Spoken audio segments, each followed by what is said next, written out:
Nadszedł czas zmiany, przejścia do prawdziwego działania wszechświata. I nadszedł czas, aby zrozumieć, że używamy stanu materii, by osiągnąć poziom zrozumienia duszy człowieka.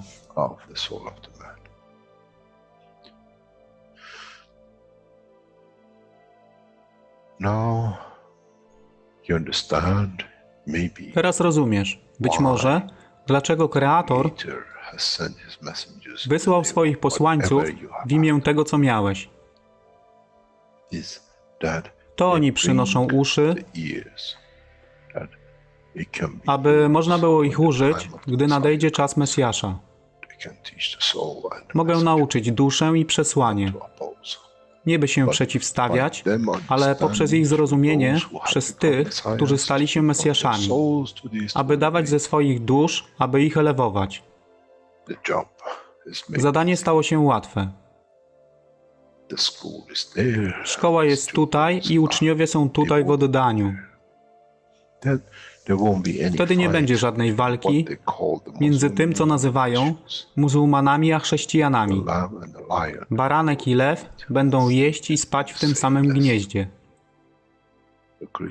Chrześcijanie i muzułmanie będą spać i modlić się w meczecie, w tym samym kościele, w imię ich dusz, nie w imię religii, które są używane do tworzenia tak wielu konfliktów, dla korzyści tych, którzy byli hiperaktywnymi dziećmi. Nadszedł czas zmian jest tutaj. I jak powiedziałem, moje życzenie jest moim rozkazem. Jeśli pragniesz ujrzeć pokój, droga pokoju jest wyłożona bardzo wyraźnie. To dusza świadomości zbiorowej. Poprzez dawanie stworzy tą pozycję zmiany. Nic innego. W duszy człowieka nie ma długopisu. Jestem pewien, że po wejściu do społeczności uniwersalnej nigdy nie zobaczysz niczego zapisanego, ale równowagę pól duszy egzystencji.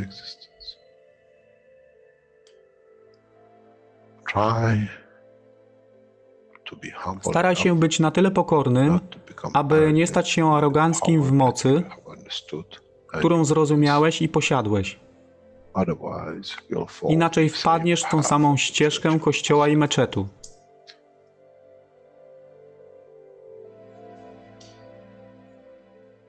To jest to, co obiecaliśmy i to właśnie dostarczyliśmy.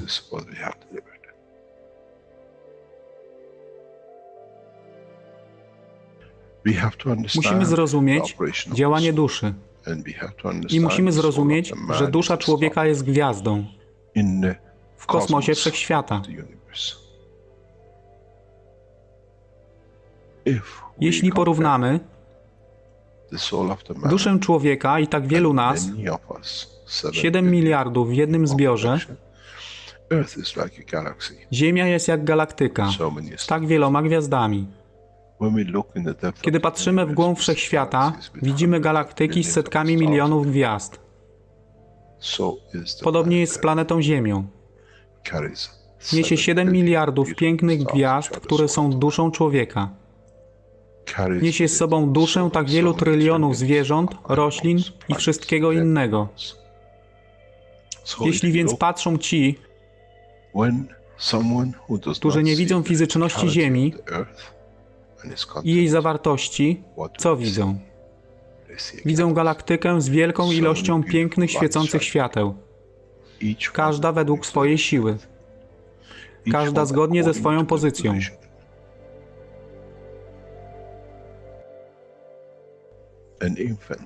Niemowlę ma piękną duszę, podobnie jak staruszek.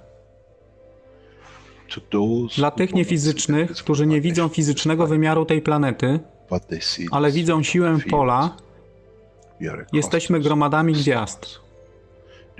Ludzka rasa, każda pojedyncza dusza, nikt z daleka nie widzi. To jest dusza rybaka, to jest dusza kosmologa, to jest dusza prezydenta. Wszystkie świecą bez względu na fizyczność. To jest magia. Oto co nowa nauka musi przynieść człowiekowi. Kiedy patrzymy przez naszą duszę, widzimy tylko gwiazdy w innych duszach. I to jest przełom, to jest zrozumienie. Na tym właśnie polegają te wszystkie nauki. Dojście do dojrzałości następnego poziomu, aby zrozumieć daleki kosmos. Wszechświat jest ostrygą dla tych dusz, które służą.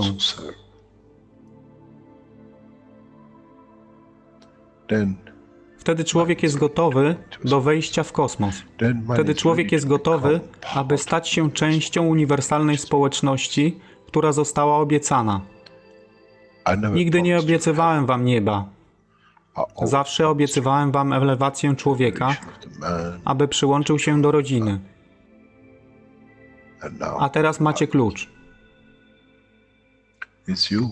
To wy musicie otworzyć drzwi, aby zrozumieć, że mogę elewować duszę tych ludzi lub milionów innych dusz, że fizyczne życie na tej planecie zmieni się.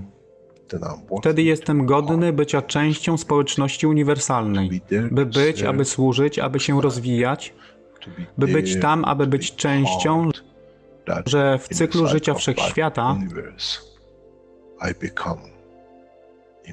staje się w byciu częścią, staje się częścią totalności.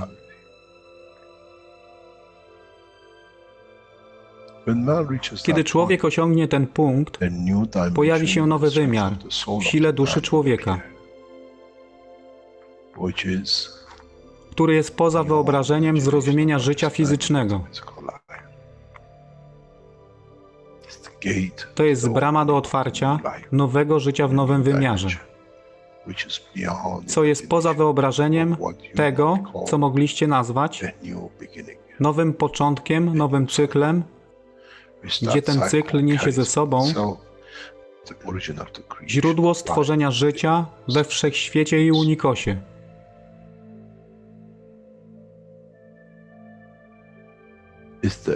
To jest elewacja duszy, aby służyć. Stała się kluczem. Nie tron życia fizycznego.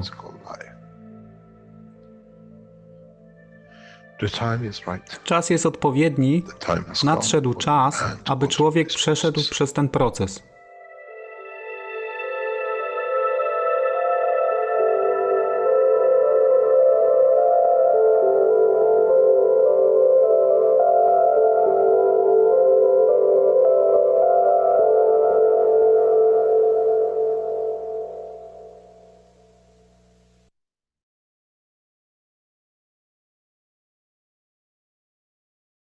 Okej, witamy na 418 warsztatach poszukiwaczy wiedzy w języku polskim.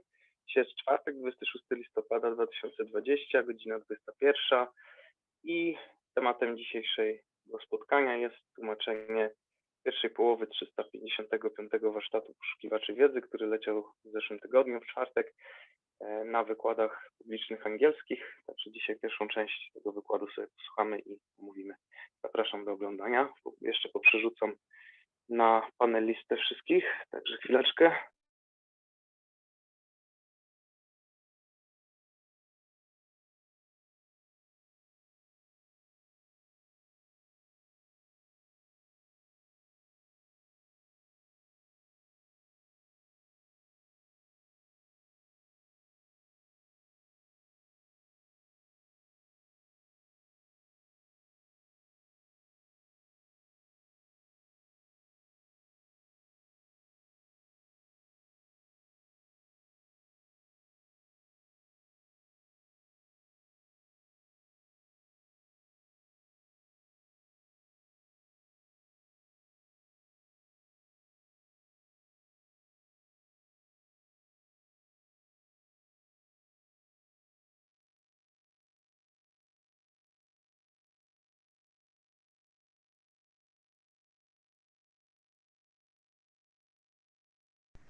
Good morning, good day to you.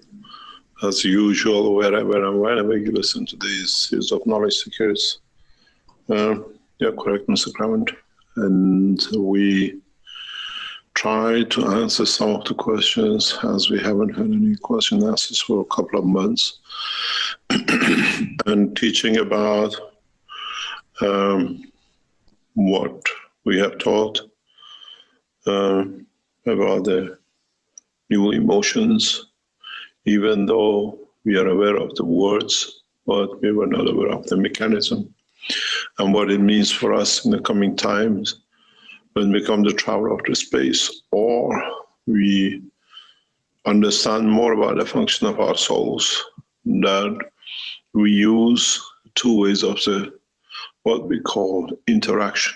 One through our physical dimension, in the presence of where we are manifesting ourselves physically, and one in a direction of to be in touch with the rest of the creation in the universe. These kind of what we call dual presence is part of our lives, but we have ignored up to now. They have been with us. We know some of it, we know most of it, but we could never separate it. While we sleep, we dream, and we travel everywhere, and we speak, we position ourselves, we make ourselves present in places, but we never knew how. We call it a dream. We call it something we don't know. Now we know. Now we understand human beings are made of two parts, the physical part and the operation with the rest of the universe, what we call the soul. In the coming time, we will choose which way we travel. In time, we will choose, and we'll be fully aware that we have an existence in the physical dimension if we want to.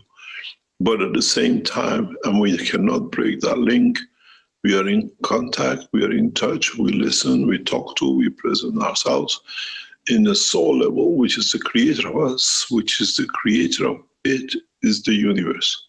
So, as I always said from the beginning of the teachings, the physical body of the man is a leech on the soul of the man. Now we understand more. Now what we teach is to bring the leech and the home together, to understand each other. That for us becomes a natural process in which dimension we would like to be. In a way, we decide to be physically here, but on the other hand, we listen to what's happening in the soul level with the others who are not physically here, but they're in touch with us. Sometimes we see in our reactions, we try to cross the roads and somebody pulls us back where the soul says, oh, don't go. There's going to be a problem. I know the driver is coming fast, or something is about to happen. And then we see it happens. Because now we understand we have to accept in a way how we would like to live. If we decide to live in the dimension of physicality, physicality has its own dimension of strength. We travel with a plane, we travel with a spaceship, we travel to be part of the others in a physical dimension to tangible, and we live that life. But sometimes it's too time consuming. It's not the leisure time. It's time to be somewhere to do something, and we have to accommodate fast what we call systems that we can listen. We can be in the presence of somewhere, and we don't want to waste thousands of years in the board of a spaceship to go somewhere. But we choose the travel soul. And then in that level, we still need to understand more about what is the dimension of physicality. I'm made man in the image of myself, which is the soul. I have emotion. I can listen. I can talk. I can communicate. I can be present. I can position myself. And so is the physicality. This is what we have to learn. And this is what all these teachings are about. We choose now. We are getting knowledgeable to be able to choose. to be in the presence and time, or to be in soul in presence and time. The two, physicality and the soul, which is the energy of the creator of it, we dictate. And it's very much like a neutron. I want to be alone and be in a direction, or I want to split to be a proton and electron and have two dimensions, but all connected to each other. In a way, we never see the proton as such in the world of nuclear physics. We all see the motion of the white spot, which is the electron which runs around the proton, confirming its existence, and then through that, the existence of other things. In a way, the knowledge of the man has reached that point. Now we try to explain it for the man to understand the difference, for man to become aware of his own totality and not part of and be blind to the other as has been to them. So as we started the teaching this way in the past few weeks, since 21st of November, so October, we build it up to 21st of March. And then 21st of March, steps will be taken and will be shown more and more. It'll be a new cycle of life. It'll be a new understanding. Maybe by that time, we create a condition of the inception of man's total life in the dimension of physicality and soul to become one. We set the scene, we start the process, and with it, as I always said, it needs one soul to change the rest, and that soul will take shape from that point on to make totality of one, to become the example, and to be set the scene of the creation. But that soul needs pure love. In a way, pure love in giving and pure love in receiving. It cannot share, and it cannot be shared. It be totality is part of all, and all part of it. In so many ways, life will become very much clearer. There'll be no place to lie. There'll be no place to deceive. There is no place to cover up, because what physicality does has to be in line with what the soul does, with what everybody else is. It cannot be covered behind the four walls, and it cannot be covered behind curtains and veils. It'll be open and transparent. And the faster we get to that point to understand this, the sooner man will see. In a way, you cannot lie and you cannot cheat. And this is what I've said recently. And it'll be open to all. So man will change. And in so many ways, man matures. Human race matures to understand the totality of the creation. And in so many ways, the teachings are heading you that way. Knowing that you're all present, knowing that you carry all the knowledge, knowing that you can see. In the second part of the teaching today, we will teach about vision. In a way, observation. And emotion of vision, emotion of seeing is something that man has to get used to. And this will create a lot of new understanding for mankind. I have talked about this in the teaching of the past, where I even said the members of the Universal Council will be known by the light of their soul. In a way, the vision in the direction of the light, not in the direction of the shape of the man. We come to it in the second part. But what I would like to know, if there are any questions specifically on this line, not about anything else, that anyone wants to know. Otherwise, we go back to teaching.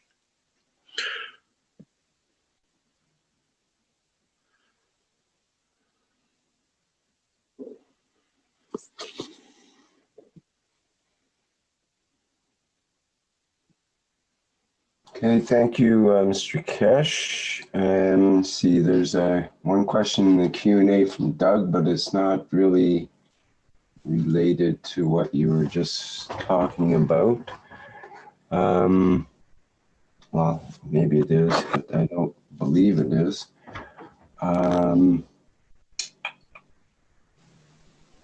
We have Barbara with a hand up here.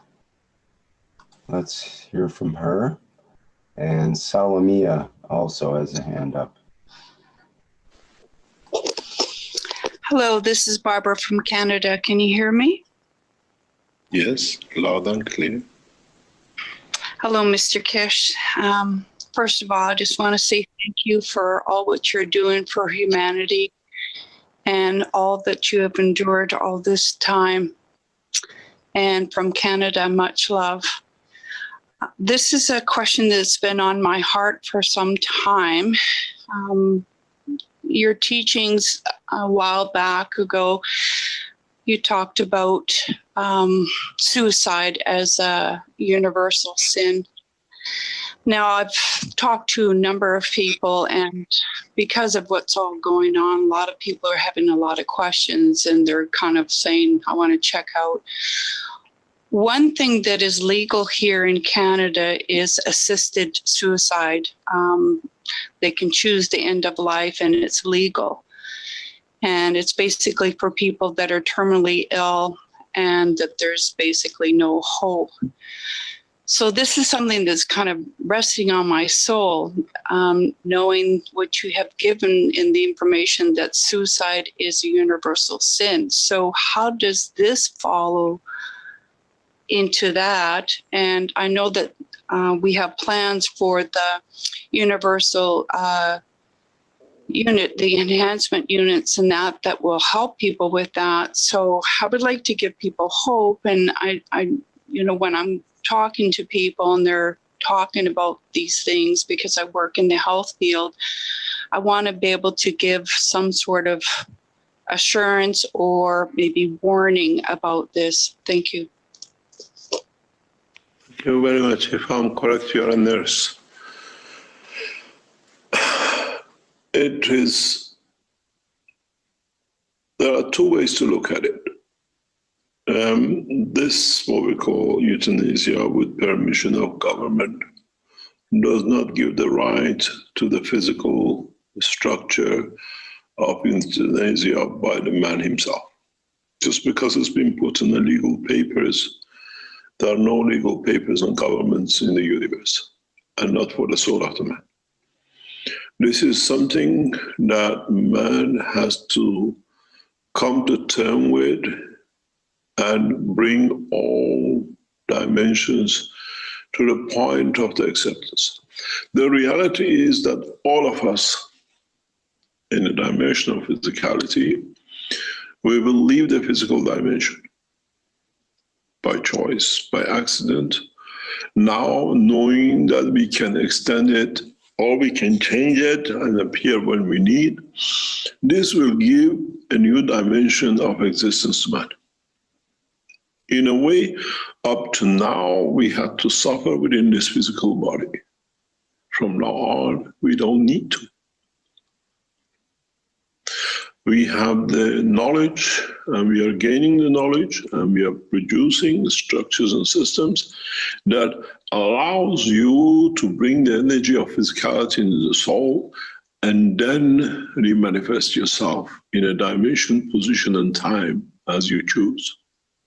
But does it mean if you're paraplegic with a disease in the physical body of the man, when you interact through your soul and you manifest yourself in a different dimension, would they carry the same diseases in another position? In reality, no. So we don't see euthanasia in any shape or form acceptable, as man now has the knowledge to be able to do what we call elevation of the soul, which brings in the dimension of physicality within it, and then can manifest itself in a perfect condition if you feel so. But the reality is, when a man does such a thing, the book of soul of physicality has to be clean and clear, and not a way to escape, not a way to hide, not a way to find a shortcut. That will not happen. You got to realize those who we call them in coma or any other diseases in the physical dimension, they still have a soul of physicality which works in perfection in operation. Its interaction with its environment gives this effect. So in reality, the soul of the physicality has to be in line with the soul of the man, that it can reconstruct itself to the perfection. Doesn't mean that you can come back cured without any diseases. That is possible. Depends what the soul of the man decides and what perfection the soul of physicality has reached. In so many ways, just because the body of the man is entangled up with what I call physical life, does not mean the soul of the man is in the same position, and not the same with the soul of the physicality. It has chosen out of the time and position, and with the new knowledge, there is no need for euthanasia. As the soul of physicality elevation can lead to the elevation of the soul of the man and vice versa.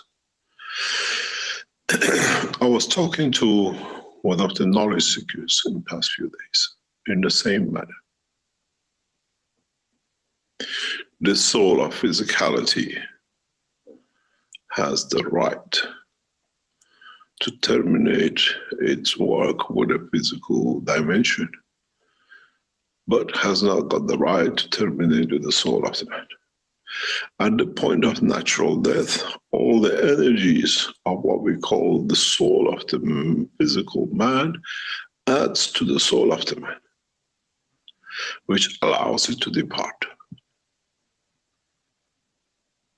When we get old, as we talked before, we gradually transfer the soul of physicality to the soul of the man. At the point when the balance reaches, then the soul of the man, field energy, exceeds the physicality, it can break through the barriers of what we call the cage through the circulation of the blood. That's why we age. That's why we go older, as I've explained before. We give more and more to the soul to find its freedom. And with that, the physicality suffers. We call it age.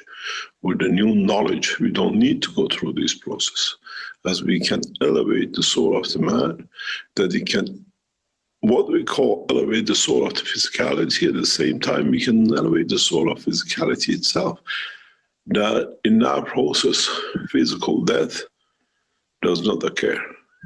We can live for thousands of years. This is how I've been here. This is the process of life I live through. We walk from one city and appear in the other, as I explained before. Time and life, in essence, and the demise of it is the man-made, not the process of the work of the soul. And in that process, we walk from one village to another without anybody knowing, as a new traveler. We take position in the soul of the man, and we live through it. And mankind gradually will be taught this. And as I said, from 21st of March, this process will be set to start with a new life, new cycle, new way. And I keep on saying it because, as I said before, it takes one soul to change, and that soul will be created to bring that change. But it has to have the love, pure love, and not the tainted love. And that way it will be brought up as a perfect example that the others will follow and live through. In so many ways, euthanasia in the dimension of the soul does not exist. And when you commit euthanasia or any shape or form suicide, the soul has not received all to be mature, to be able to live in its full potential in this new dimension. In a way, you let a soul half-cooked, not complete, and that cannot be done. That's why suicide and euthanasia are forbidden. It's your responsibility in the dimension of physicality to give all to the soul, that in that soul has a full and complete strength of its fields to be able to survive the universe. You don't leave a soul, in a way, paraplegic again, not being fully completed to be able to complete the cycle.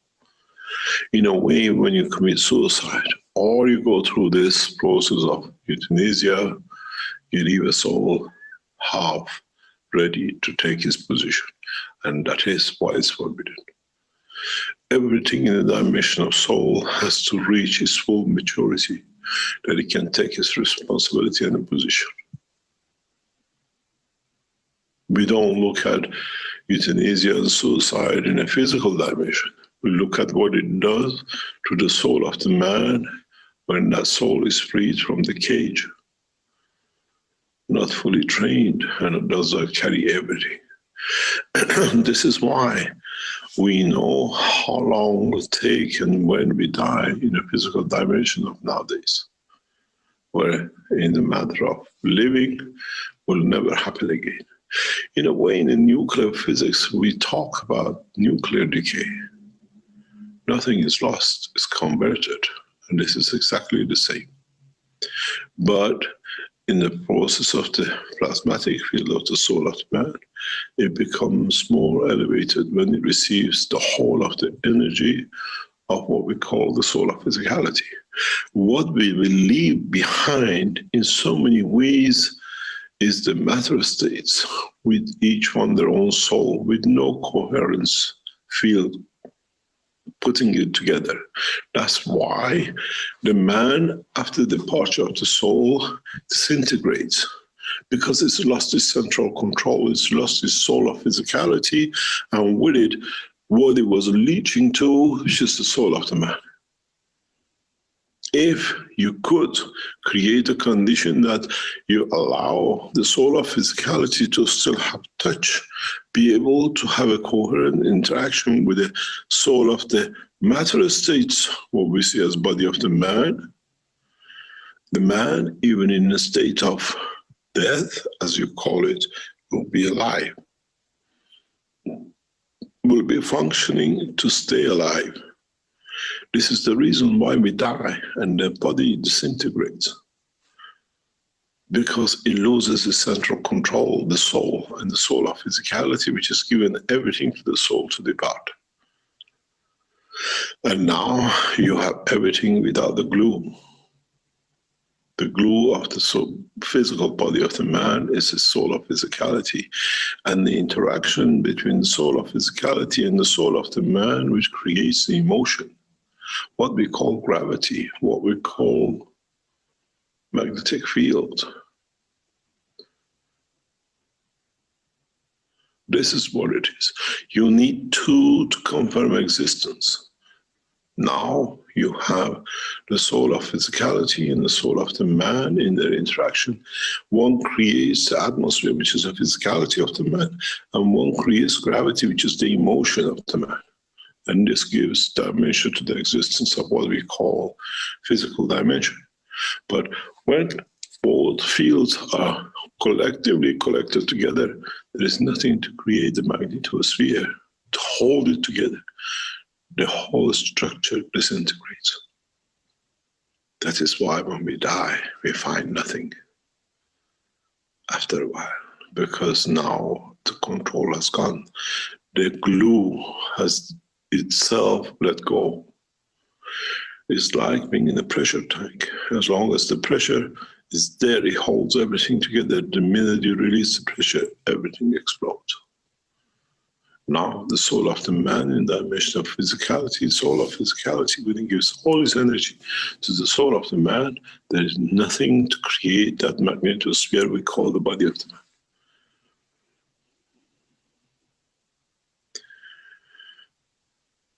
That is why euthanasia is forbidden. That is why suicide is forbidden.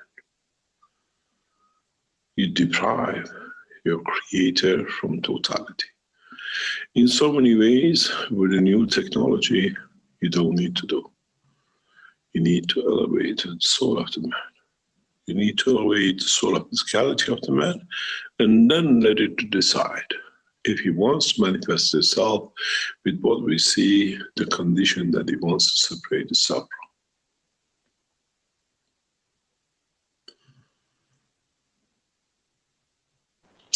Thank you very much, Mr. Keshe. Blessings.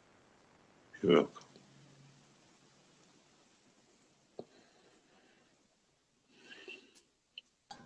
Okay, thank you, Mr. Keshe. Would you like to say something else? No. Okay, perhaps we can hear from Salomia next.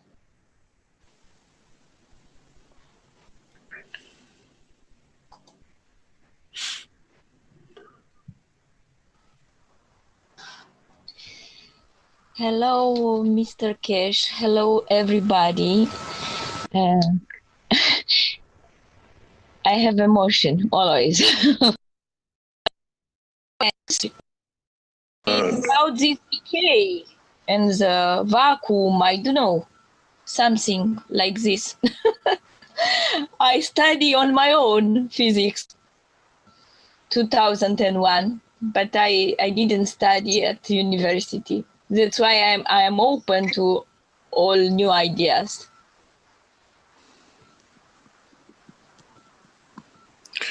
The thing is, we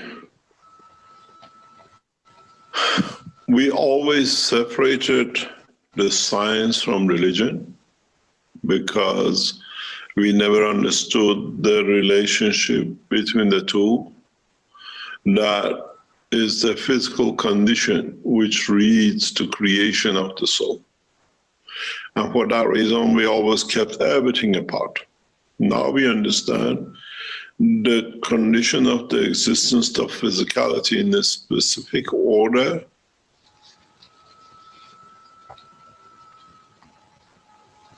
leads to creation of the collective center of what we call the soul.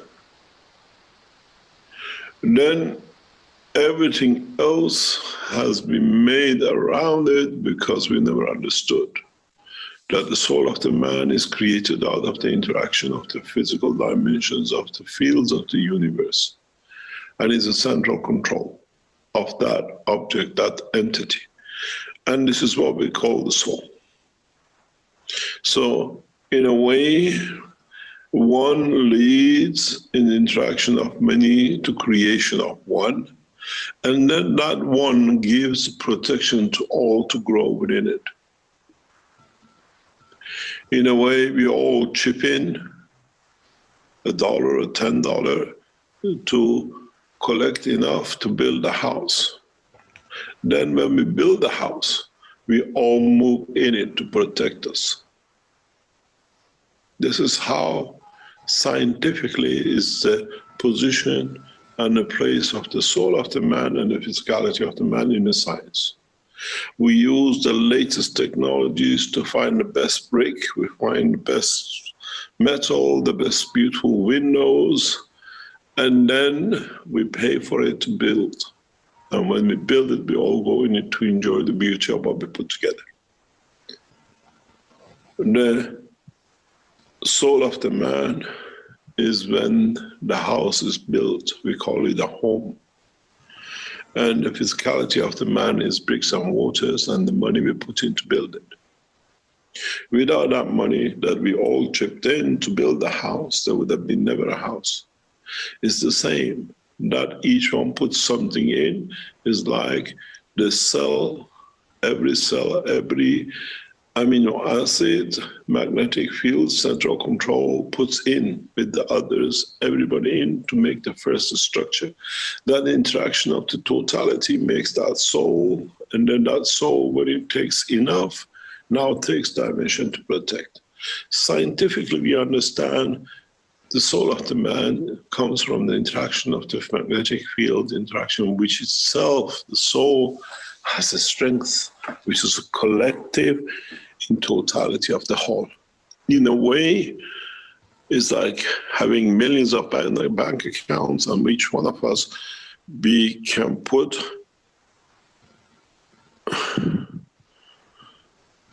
€1 in it. And collectively, when that €1 is there, the bank has the power to build a house. And that house becomes all of us, which we put €1 in.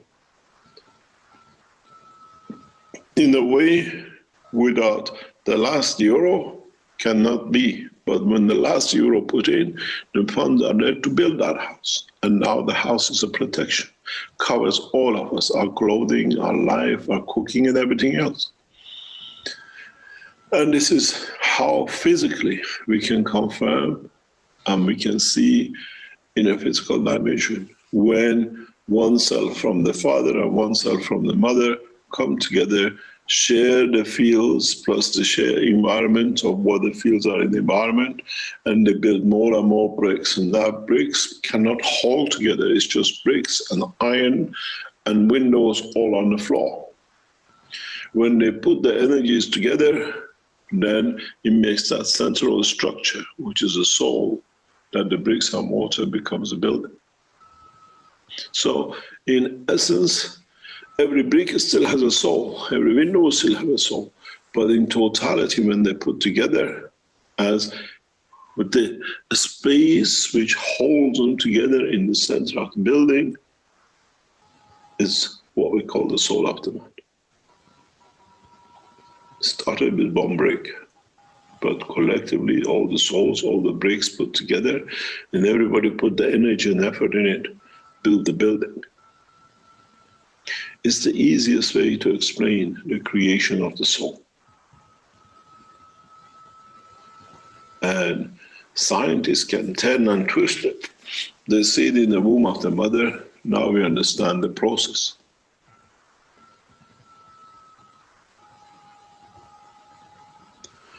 And in so many ways, does not matter you change the name to the man, to a cow, to a creature from the planet Zeus, or another one in another dimension. The structure of the life, fundamentally in the universe, is the same, except the soul of the Creator, which even that is made from the collective souls of what He has created, which led to His creation. At the beginning was just a seed.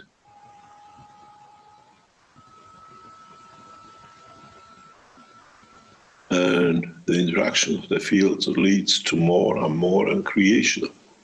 In a way, we wait for some fields somewhere to interact with something to become the seed of the first atom, that atom absorbs other energies, that becomes then dust, and then it becomes more fields, and then become a star. Instead of waiting for millions of years for that star to be born, in the womb of the mother, we create the position of the fields to come together, and we provide the environment. What it takes billions of years to create a star, we do it in the womb of the mother in 9 months, because we control everything. This is what the soul of the man is. In the center of the sun, there is a system, there is a soul that leads to the creation of the star.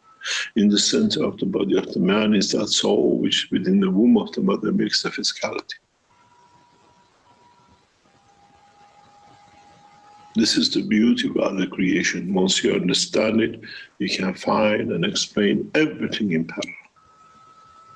This is why those who attach themselves into the world of the faith and religion can never understand the outside by the world of science.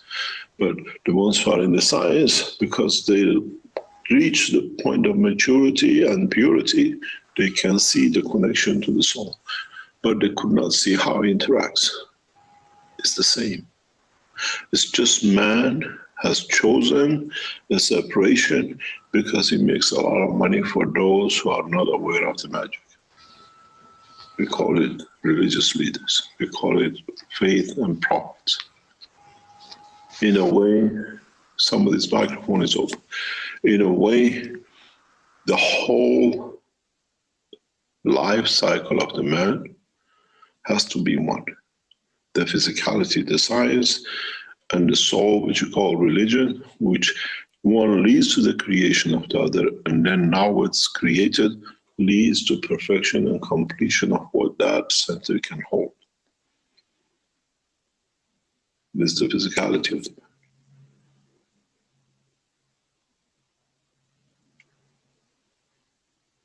And this is how the scientists have lost themselves. And the religious people have never understood the other part. And we become two sects, science and religion. But in fact, without the physics, without the bringing of the fields together, you could not make that central point, which you call the soul. And without interaction of all the fields which lead to that, plus the environment which is around it, that center will not be able to exist. And once it takes hold, connecting with every cell, then it leads to the manifestation of the physical body of the man in a dimension that it can be held together. Maybe even now we could understand why some children die within the womb of the mother, why some children die at birth. A lot of it can be explained because that central control will be touched for one reason or another that cannot receive it. If we reach that point from now on with the enhancement units, if we see that point is reached, we can support it. That the soul receives enough energy that can hold on to physical dimension. But you have to understand, when you have a child within the womb of the mother, the soul of the mother is responsible for transmission and transfer of fields. And those with all the acts they've done around them were responsible for that soul. Why that soul depart at a given time? What was in the background of the two which set that scene? What is to be learned by the souls which are the creator of it?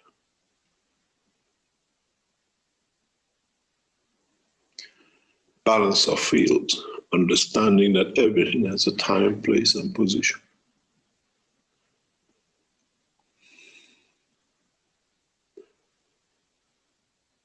Maybe this answers you.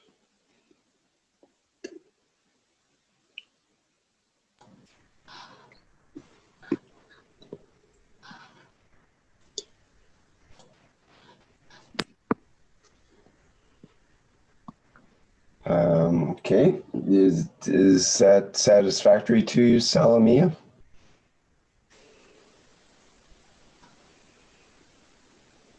I'm not sure if she can unmute there. We did mute her with the open microphone there.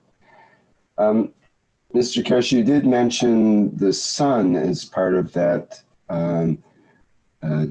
teaching that you just described. And Antonio had a question in the Q&A before you mentioned that. He said, "Good morning, Mr. Keshe. Does our soul go back to our sun upon death?" Pardon?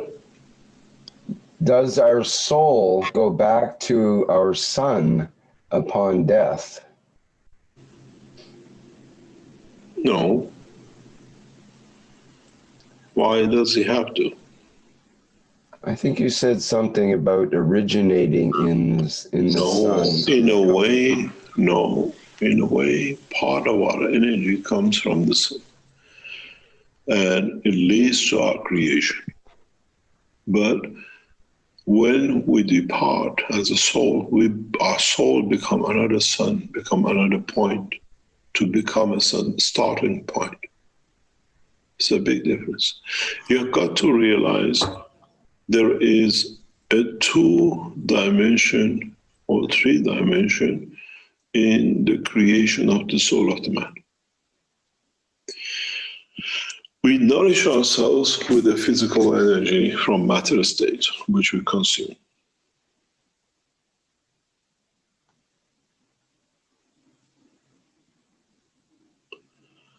Then, in that process, as we have collective energy fields from the sun, which itself has a collective energy of the universe, we not only absorb the energies from the interaction of the fields of the earth, from the interaction of the fields of the earth and the sun, and the fields of the sun, but to our soul of physicality, continuously added fields from the dimension of the universe too.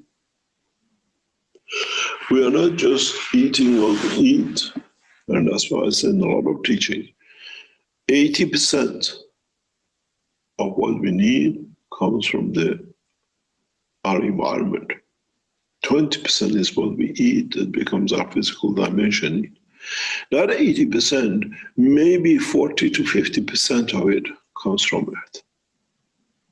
Maybe 20, 30% of it comes from the sun and the solar system. The other 10, 20% comes from the universe. Because our solar system has not got that level of the fields which is within our structure. And part of that, the fields, may come from the soul of the Creator. So in essence, the soul of the man receives a mixture of fields continuously to satisfy all its needs, all its dimensions. And this is the beauty about the creation. It's not just what we put physically in our mouth. It's what we receive from the earth fields. It's not just there, we call it atmosphere. It's not just there, we call it gravity. We are made of dynamic fields, interacts with us. It creates light within our body. It creates life. It gives us energy to exist. Now you understand why we receive energy from our environment. At the same time, the energy from the sun, when we get into it, the fields interact with the fields of our cells, and it releases energy that becomes food to it. Doesn't matter day or night, we interact with the fields of the universe, and at the same time we receive fields which our earth cannot supply, our sun cannot supply, because they don't have it within the strength field. In a way, we continuously receive fields from the universe. We are creatures of the universe, not the sun and the earth. But we receive the higher levels and very low levels from the universe, because it's not here. It's just like eating banana and oranges. You don't get the vitamins which you need from the apple and the pear. That energy from the apple and pear comes the universe to our system. In so many ways, the fields of the universe dictates part of our time, of our life on this planet. When it reaches to a level in the soul of the man, it opens the channel to travel into the depth of the universe to find its position.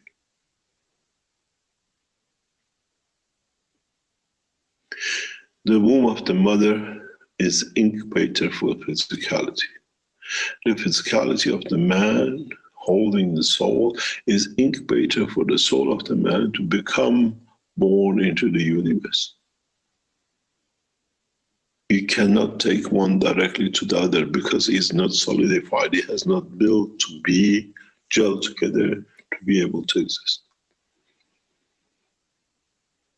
This time, we change the womb of the mother to the planet Earth. And even when we travel to the dimension of the universe, then we'll find out in the time to come, in the maturity of the soul of the man in the depth of the universe, in their life existence and time and the place, it matures to a new level, that it brings it to the uniqueness of the Creator.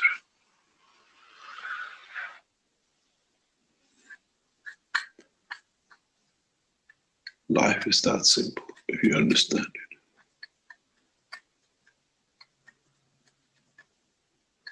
There is never an end. There is never the point of non-existence.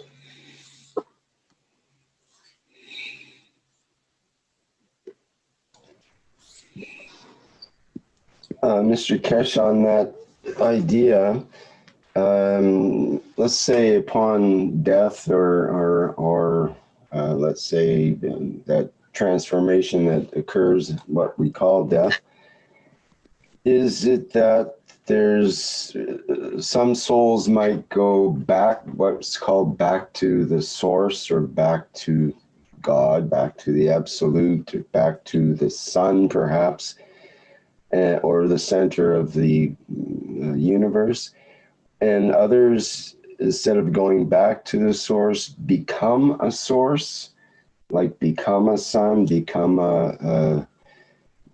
some souls may not have the energy to do that, the position to be able to be a star. Do some get recycled and some become stars? This is all the same. This is all, we take different parts and different shapes and different positions according what fits the universe. Then we are, as I said many times, we are in a nursery. In the nursery, you put a seed and you water it till it shoots up. When it shoots up, you take it to a flower shop and you sell it. And it depends who takes you to which home, in what condition you're taken into, and what flower you give, and how long you survive in that environment. If you're taken to a beautiful home who knows how to water you, you survive maybe for 2 years. If you go to the house that the woman liked the flower in the shop, and when you go home, forgot about watering it, you die in a year, or in a month, or in a week. Oops, I bought the flower, I forgot to water it, it died. It's the same process. Earth is the nursery of the seed.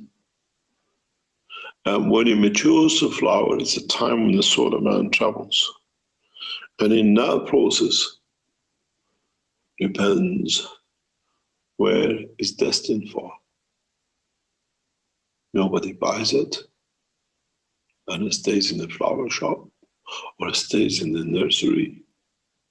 Or somebody buys it, and with it knows what to do. It takes its seeds and creates other lives out of it, other flowers. It brings the bees, it brings a counter flower to it that it pollinates it and creates a new life. Life of the man is no different. But we go to greenhouses to find that seed which is just shooted and we know what it's going to be and we take it. Or we take the full flower which is cut and has a short time lifespan. So it's the same with the soul of the man. But with us, our conduct decides where and how we become, where we possess and position ourselves. And in line with that, the position into which home, which part of the universe will belong to. If you're not bored and something is wrong, they dump you on the heap. But you don't die. Now you become fertilizer for the next cycle. There's no difference. It's just man likes to say, I'm Superman, I'm the king of the creation. It's so simple when you see the totality.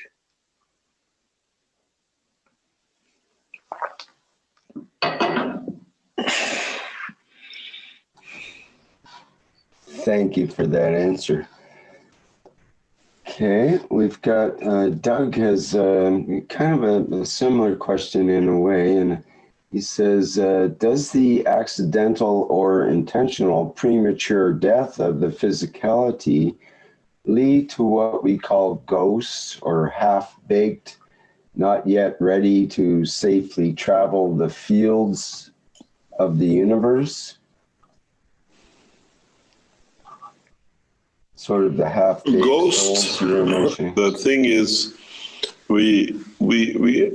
I explained this once very cunningly, very direct.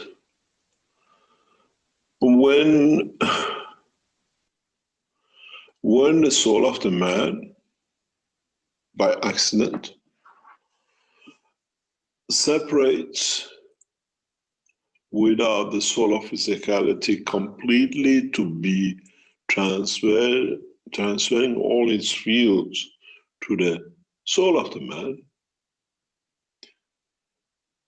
it is like two pieces of chewing gum with a little bit string attached to it. And then you have another piece to it. In a way, the soul of physicality is still attached to the physicality, but the soul has left. But still there is a connection.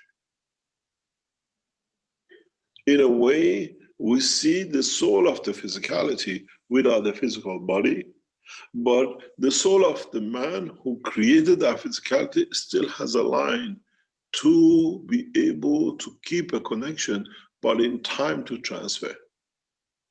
In a way, we see the soul of physicality, what we call as a ghost, or we see something in that position, where the physical life has separated. The soul of physicality does not have the strength to hold on to it because the central control, which is the soul of the man, is left, is departed. Because once you cut the brain, the soul is free. Be it by accident, be it by death, which receives a massive energy to depart itself. If you stop the circulation of blood in a rapid way, that the soul of the physicality cannot transfer total information or energy to the soul of the man for a complete departure, you still have half-cooked, not fully transferred. How long will it take for that transfer to complete? The soul of physicality stays behind. But because it has a structure of the physicality, we see it as a field. We recognize it through the dimension of our soul as an entity. We call it the ghost. And in time, if one can create a condition of the fields that soul of physicality can be given energy that it can find its passage to the soul, we will travel back to. It's a field which is made and it cannot be cut. Now we can explain this simply, and you can see it in the new dimensions in every aspect of life. Be the dog, be the man, be the stone. The transformation and transfer of the fields is important.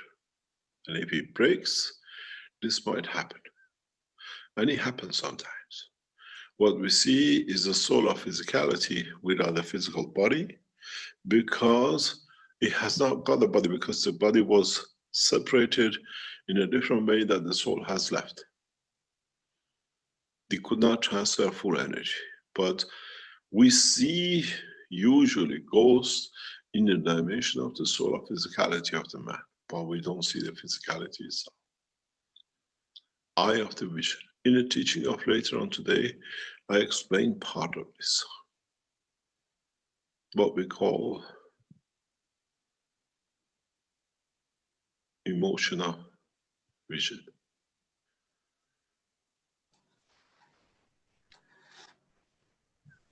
Well, that was the next question in the Q&A, actually. I was going to ask from Thomas, who says, can you elaborate on the emotion of vision?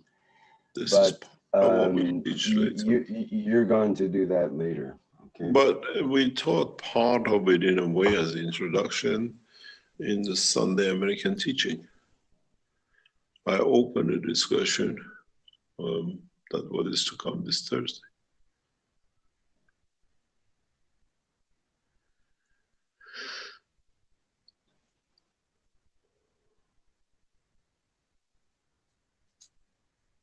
Okay, can we take a question from Gatwa now?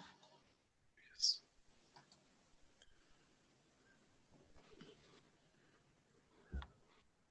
Good morning, Mr. Keshe. Good morning, Dr. Gatwa. Thank you very much for your excellent teaching. I have two questions. One is about soul, and the other one is about the status of body enhancement units. When countries like such as mine would expect to have its own. Now, the question about the soul is it's easy for us to imagine that during dreams that our soul interacts with other souls. But it's not as easy to imagine that we could be in two places at the same time in physical form. That's what the question is. Are we in two places physically at the same time? No. We have a soul which is within our body, but it's in connection with those fields which are at this strength, while our physical body is handling what is at this strength in the physical dimension. Just because we are in touch with does not mean we are there. It's like, staying in a home with a telephone. Doesn't matter who and where the other side is, in America or in Canada or in Africa. In a physical dimension, we have limitation of the physicality of the wall and the room and the space and the city we are in. In a soul dimension, we have access to not only this physical dimension souls, but those who are beyond, because it's a higher order. It passes everything we know. As I said before, our dreams in the coming time, once we elevate to the higher order, we'll be seeing creatures of the other universes in the dimension of vision. Because now we are known. We cannot dream about home and mom's cooking if we haven't been home and tasted mom's cooking. So our soul has been everywhere, has access to everywhere, but our physicality has access to limited physical life, which is this planet. In a way, we work on two frequencies, one on short wave and one on long wave. Short wave is for the planet Earth, and long wave is for distance, places in the universe where our soul can reach. We have two systems sitting next to each other, but communicating with themselves because they use the brain to talk to each other, but each one has his own operation. Soul speaks to the universal soul, and the soul of physicality deals with the body of the man and what's happening while you're asleep next door, how you deal with everything else of the existence.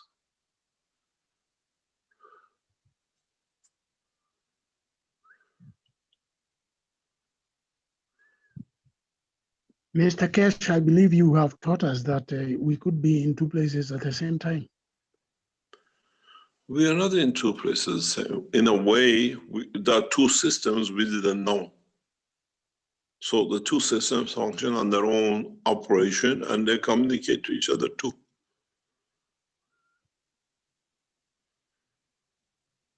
And this is the simplest way it could be explained for people to understand. That's why we say the physicality of the man is a leash over the soul of the man. The soul still operates for itself, but it's more powerful, but it does not stop it doing what it wants because it's leached on and it's been trapped by the physical life. It's like you're in prison. The wall of the prison is your limitation, but it doesn't stop you thinking and talking and operating. The soul of the man is that you're in there talking and operating with outside, you call people, but the soul of physicality is the frame of the prison. That prison is the body of the man, which holds the soul inside it. But the soul is free. As much as the prison is free, you can move the physicality or you can talk to somebody outside. We have made it difficult for ourselves because we never understood the process of creation. Now we understand it's simple.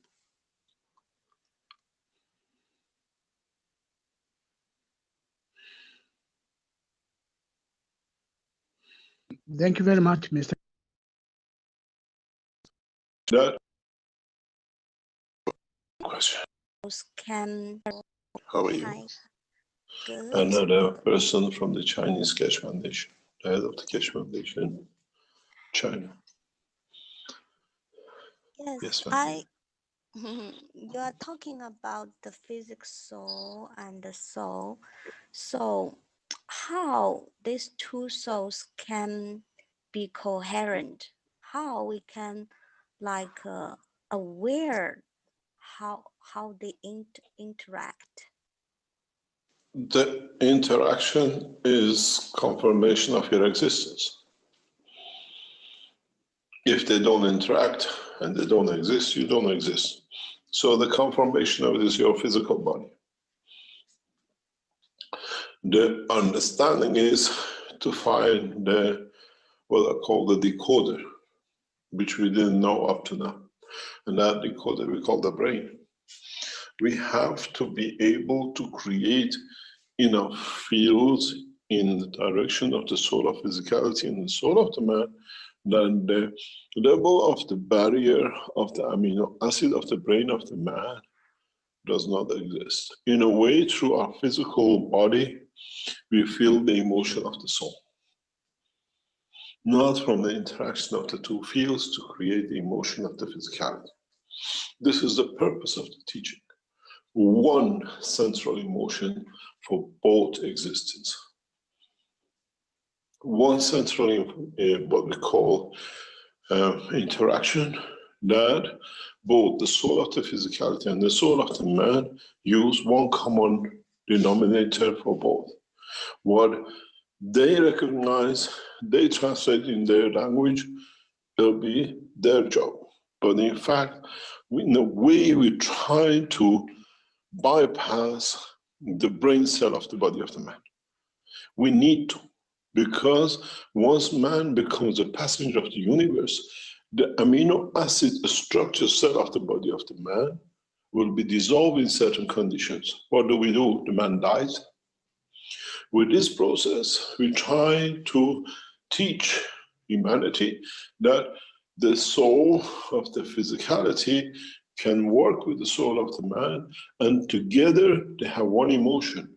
Then they decide how to manifest and how to work with each other in a given condition and a space and time.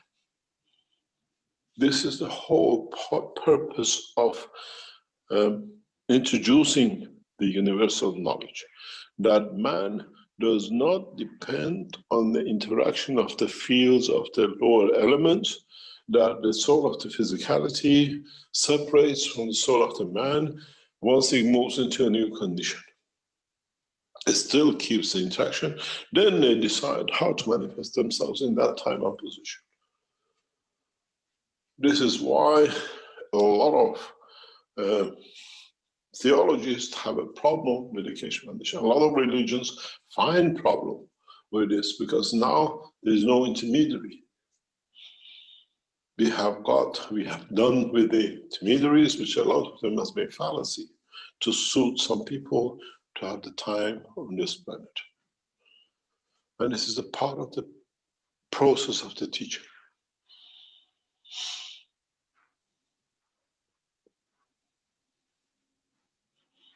So based on what you had explained, we heard that like our brain has different kind of waves, such as like what they called how to say in meditation, they have alpha, they have whatever. So is that like to go through meditation to fine tune the field strengths, and then to get the heart connect to the brain is the same thing with what you are talking? In a way, yes. In a way, no, because the heart is the mechanism of transferring fields of energy to make sure the cage stays. When something touches you, the skin, the information doesn't go through your brain, through your blood to the brain. It goes through a neural system, which is a rapid deployment, I call it. But for that information to be received in the brain that interacts with the physicality and the soul, and what it takes of it, it needs to be confined. The brain of the man is the computer. The blood is the current which keeps the computer going. The information carried has nothing to do with the electricity which keeps it running and engages the systems. And that's what the physicality of the man and the soul of the man is. But in essence, all the data, all the emotion going in now has to be processed in a central place that understands what relates to what, and that's what we call the soul of the man. Each thing has its own structure. A man has mixed everything together so much that he doesn't understand, or he has not understood up to now, that there are separate processes, but in fact all work through the same structure. So you don't need to worry about what the soul of physicality does or what the soul of man does when you fine-tune in a strength level that both understand the same thing, and one is responsible for, it's very much like a government. The prime minister, or what do you call it, the local government is responsible for what's happening in your local area and everything, and the government deals with other nations. But it's the same structure. You are part of what it does, it affects you. The government is the soul. The local government is the soul of physicality, and the people who get it working are the physical parts. But in essence, there are two separate things, but carrying on the same operation. But one is own dimension, one is in local dimension, one in an international level. Man has made it so difficult for himself because that way he can say he's clever and he can solve the problem. But there is no problem. He just has created for himself to delay in understanding.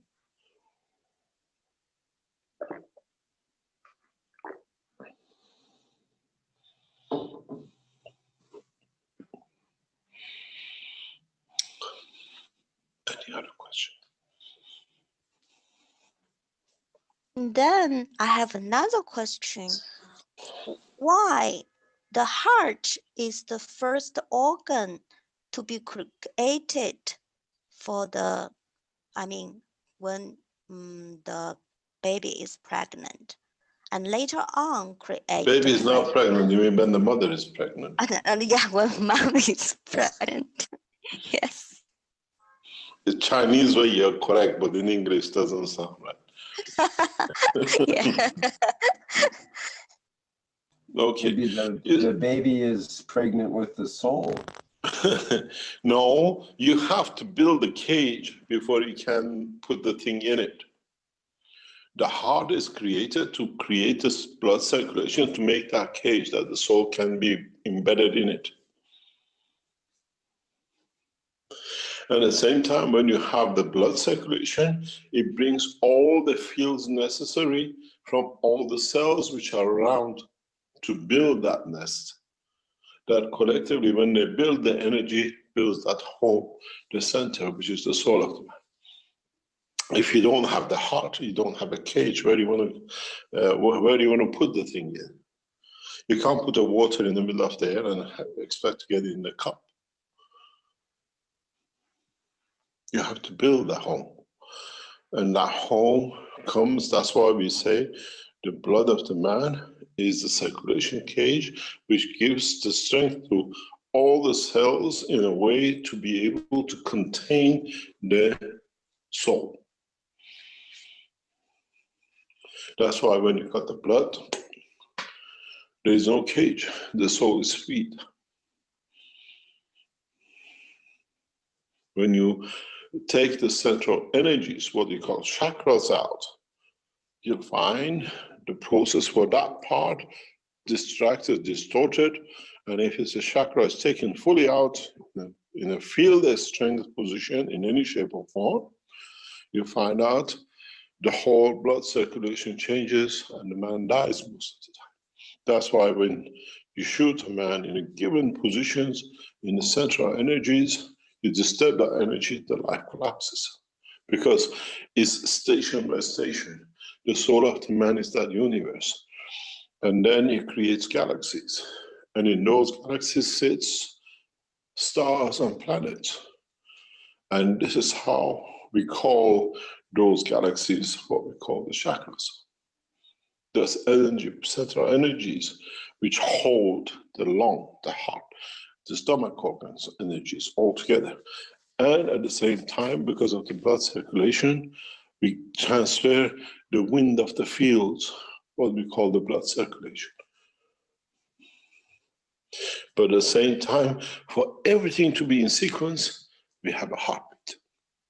That everybody gets the same pulse, beep, beep, beep, beep. And the strength of that pulse dictates the condition of how everybody receives information, how they stay in tune with the soul of the physicality.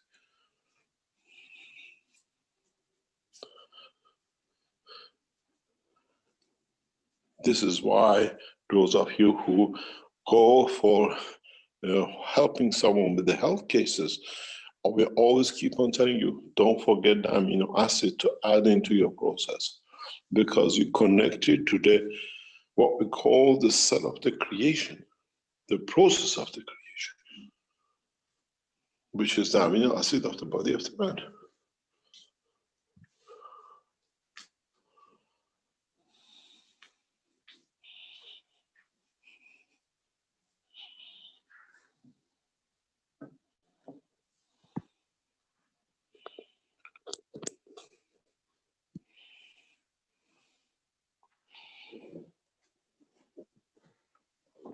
Any other questions? Yes, we have a number of hands up here. We have R. Thomas next. Then Marinez and Azar and then Beatrice. Good morning, Mr. Keshe. This is Thomas from Switzerland. Can you speak a little bit louder, please? Yes, I just try. Is it better now? Yep. Wonderful. Mr. Keshe, of course, as every time, the more one listens, the more questions come up. But may I go back to the question of euthanasia? We have in our medical expression, we have two kinds of death. We have the death of brain and we have the death of heart. Now, is coming from these two things, wouldn't it be that transplantation of any organ from one person to another is being euthanasia, because it can only be done if the heart is still alive. So the doctor decides the brain death has occurred, and then they take an organ, and with that they sort of mutilate the soul in the heart, as well as or not the soul which resides in the brain. Do I see this right? That transplants is actually euthanasia? In a way, no. Because if you talk about the lung transplant, we're not talking about anything else. Or we're talking about the heart transplant, we're not talking about anything else. The heart transplant, when you can carry on the circulation of the blood that can keep the brain in what we call the soul in the cage in the brain, then that time you still have the soul of the physicality, but the machine does the pumping, because the soul of physicality doesn't sit in the heart. Heart is a pumping system, making sure the water runs everywhere and everybody can use what they need. The soul of physicality has a different position, doesn't sit within the heart. And in that process, it's just a mechanical change. But when you take the heart of another entity and you replace it with the heart of the man, you'll find out a lot of characters changes, because this heart does not, even it pumps, does not pump certain field strength, does not pump certain ways that the other one used to do. We see with most of the people who went through heart transplant, even with the organ transplant, we see change of character. And what do they say? Oh, it's the side effect of the heart operation. You might have a gentle person with the heart because the structure was built to pump a certain strength. And you give it to a man who was very aggressive, and then you see, oh, by the heart operation, he's become so calm. No, because this heart now pumps that strength, which creates that condition. It's the same blood. And to get that, it changes the habit in the body of the man. So what we call a brain dead, it means the section where the soul and the soul of physicality have to interact is messed up, but they both exist. But if you have a heart death or what we call blood circulation, you die, it's finished. The minute you stop blood circulation and the magnetic field, the strength of it, there is no life, because you open the cage, the soul has left. Even when we die, we've seen in the accident 2 or 3 hours later with the electric shocks or whatever, they bring you back a few minutes later or whatever, we see the life comes back, because the fields of the blood does not switch off immediately. It still has that field. The brain still carries some of the what we call the field which brought in by the blood. And as long as those fields are not given to the soul and then to the environment, the brain stays. You don't die of physical death. The field, the strength of the blood still is there. It's just because you switched off power to a magnet, it doesn't switch off immediately. It has created residual fields, which if you can reignite it, the system comes back. Physical death, heart death can all be revitalized if the blood is not coagulated. If the blood coagulates, that it cannot make motion and field transfer, you're done.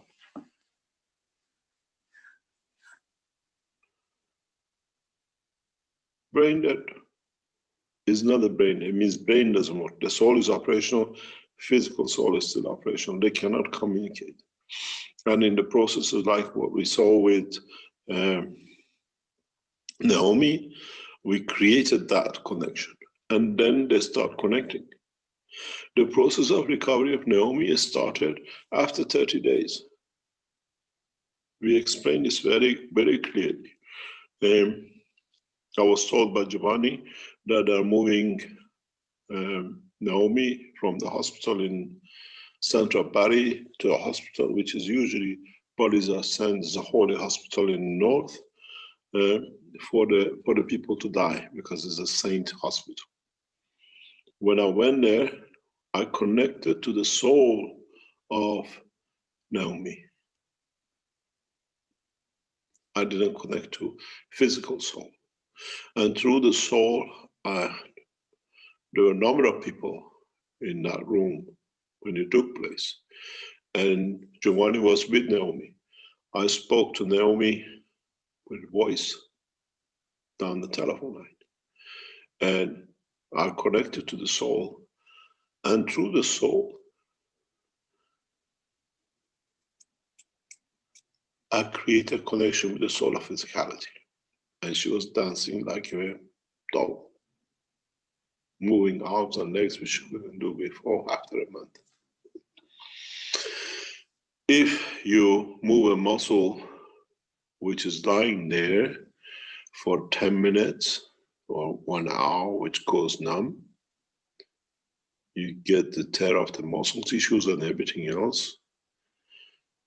Now you can understand how after 30 days I moved her hands. I asked her to move your leg, raise it, move your arms, and there were 20, 30 witnesses.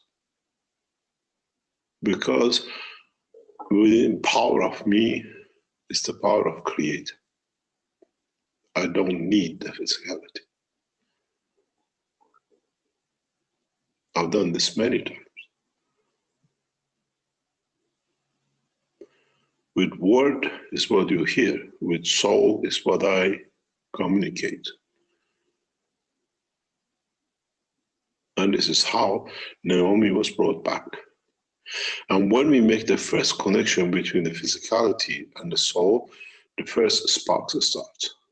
Then they start finding their position and they start reconnecting, and what we see in Naomi today. I am the creator. Because we know the process, but we cannot intrude unless we are allowed, because Naomi's soul wanted to, because she loves her father so much, and he was there. And the soul responded to the words is for the man to hear. I can raise the dead in no time.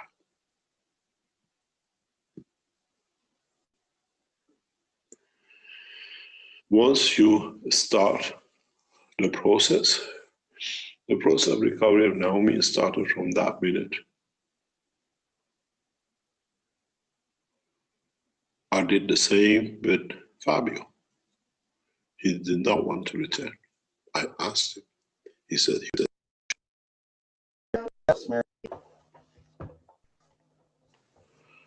Okay, go ahead, Azar. Good morning, Mr. Keshe. Good morning, everyone. This is Azar. Mr. Keshe, I have a few questions. The first question is, when we get enlightened, like the way Buddha got enlightened, or like people like Sadhguru get enlightened, what happens to the brain? What happens between the relationship of the brain and the heart and the soul with these people? Depends what you call enlightened, and depends how much they get enlightened. It means how much more access they have to bigger knowledge. That's all. So in terms of physicality, what is the relationship in the brain changes? There is no changes in the brain. It's being able to understand more. It's the same computer. You put a new program, added power. Simple way.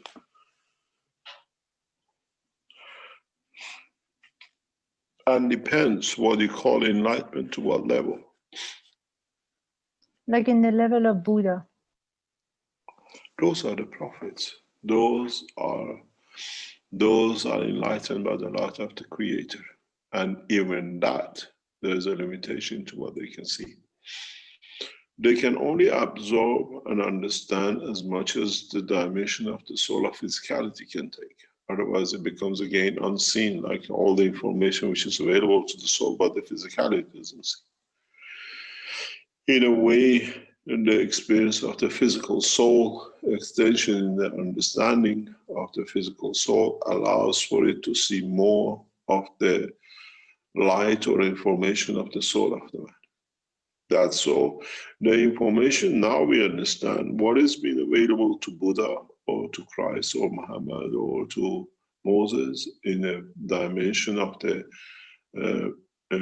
information now is available to every man too. If the man now understands the process of creation of the soul, strives to achieve that point. Mr. Keshe, so right now, if they're doing tests on people who do meditation, as Lynn was talking about, when you put like a neurosurgeon, a brain surgeon, put all those machines to the brain, and they want to monitor the brain, like somebody like Sadhguru, the machine at the present moment, it shows this person is dead. So what is going on? No, see, this is, first of all, we have to understand, nothing is dead. Is the machines man-made cannot detect the strength which are. It's like you have a machine for X-ray and there's a gamma ray here. The machine doesn't see the gamma ray.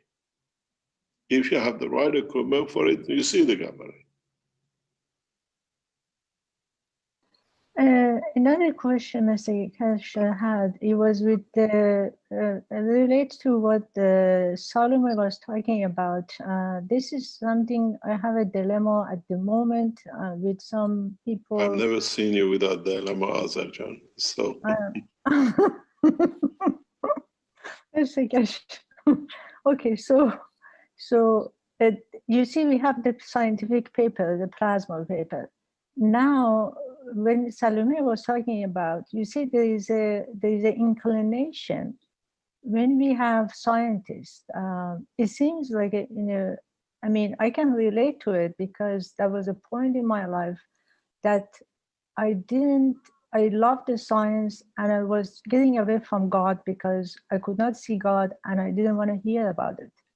And in me, because I was searching for my existence, there was an inclination for me to go after it. And then as much as I was a scientist and I really didn't want to hear anything about religion or God, and I made it my business to go to study as much as possible in science. And with that, I came back again, like a circle back again to the same point that I was before, because that was my position and I had the inclination to put two together. But now for us, when we go to scientists, like even in Iranian and so many doctors, when they see the even scientific paper, there's two questions arises for them. When one question is, they want to see the same data, like a math or the way we study in histology, physiology, all that. And then the second thing is, the minute they see in this science that we are studying, we have a relationship with soul, they just get turned off, because just like the way I was scientist and I didn't want to hear anything about the soul, the minute they hear it, they say, this is not it, this is just all lies. So how can we convince these people, they open their mind, look, this is a science, this is a science that really brings the whole thing together in one go. How can we convince them? How can you tell them the scientific paper is a scientific paper? You don't need another scientific paper to prove the scientific paper. You see, the biggest problem for man is he has created pigeonholes, and sometimes he puts different pigeons in the wrong hole and then expected to do what is not to what that pigeon was not trained to do. one pigeon is for racing and one pigeon is for posting. And if you put a pigeon race in a pigeon posting, he does not go anywhere. He just going to raise your letter, gets lost. And the world of science at the moment is that way. And a lot of people do not want to see beyond. They can be a pigeon racer and a poster too. And we see that with a lot of scientists, with a lot of people. This is why we are in the structure now to start teaching the plasma technology from very young age. This is why we started the children teaching, because then they have an understanding of totality, not pigeonhole. All our scientists, most of our scientists are pigeonholed with a knowledge which is in the book. And because they read the book, they spent time reading it, and they could understand maybe part of it, now they're so into it. And they protect it, because otherwise I spend my time, what was it? Why did I waste my time reading the book? And this is the prejudice comes in. Those doctors, we always see, especially in the scientific world, I always ask a scientist or a doctor one single question, and it tells me if it's valued to talk to, or is it just wasting time. If you ask a doctor, what's your specialty? I'm a home doctor. Forget about it. Don't even start a discussion, but be very aware that because he sees so many variety, he has to learn more. And you ask him, do you do anything else? Most of the doctors, and then they start saying, oh, I'm doing homeopathy, or I'm doing something else, or resonance, or whatever else. It means you can talk to this guy, because he has opened his eyes not to be bounded with the books he's read. He's gone and searched for something else because he values the life of his patients. He wants to find a way. And then you can, majority of the time, especially with the doctors or dentists who have 2 or 3 other things next to their, what they call doctorate certificate, homeopathy and this and that, because they are open their mind, they can receive new information. And then you can talk, they listen, they are much more receptive to new knowledge. Those who are just a heart surgeon and they don't know anything else, you find it very, very hard to train or talk to. The same with the scientists. When you speak to a physicist, he says, I'm this. Do you do anything else? No, because I'm specialized. So that specialty tells you the guy is not open to anything. So you're wasting your time even before talking to the scientist. It's not the scientist, the book I read, and I analyzed that book, and that's what I'm going to do.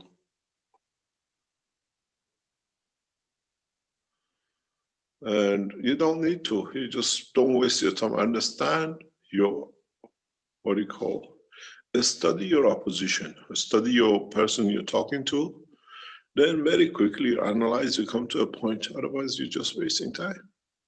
They won't accept anything. Thank you, Mr. Keshe. Mr. Keshe, my last question is this. You said that right now humanity has the position, just like Jesus or Muhammad, to be like them.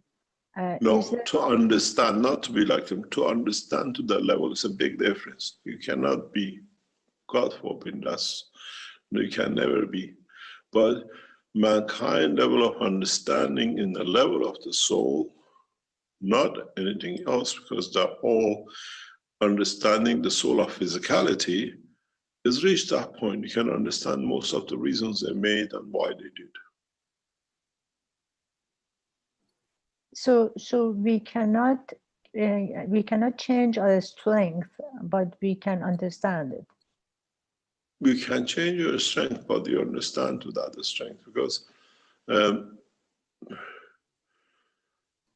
it's an understanding. Some of the works of the prophets has been understanding the logical system of working, and some of it is what it was given to enlighten, to encourage. The job of the prophet was not to talk, was to enlighten through their souls.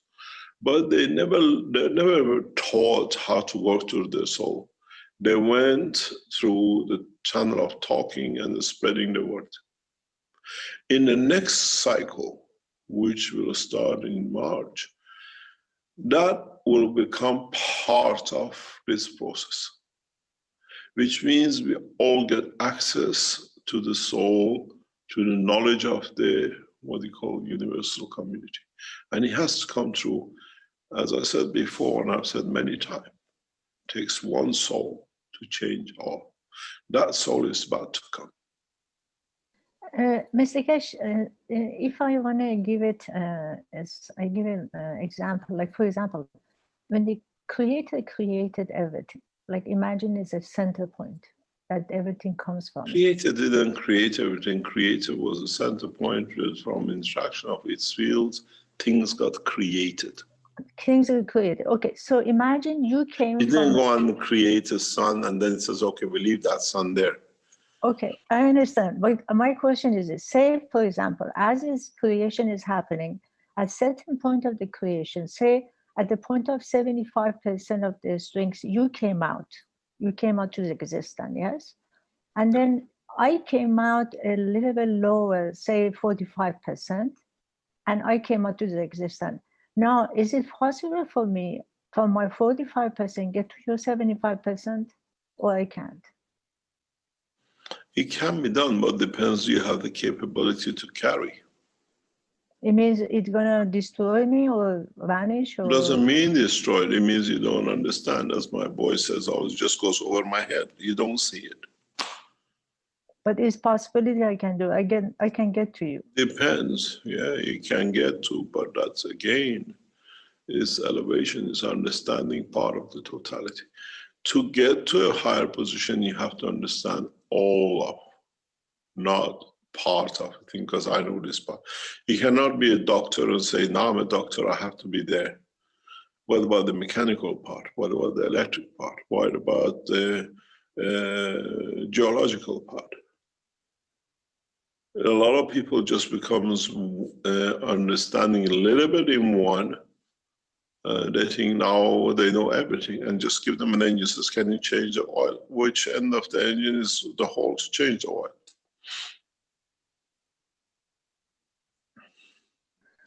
Thank you, Mr. Keshe. Thank you very much.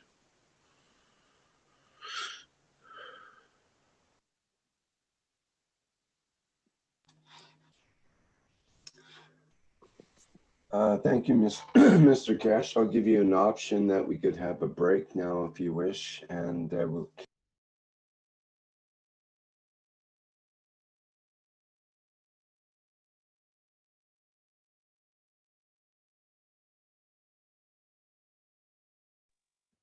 Okej, to Keshe ma przerwę tutaj w tym momencie warsztatu na herbatę czy na cokolwiek, a my mamy przerwę na dyskusję i omówienie w zasadzie tej pierwszej części tego warsztatu, bo to już jest koniec materiału, który mieliśmy przygotowany na dzisiaj.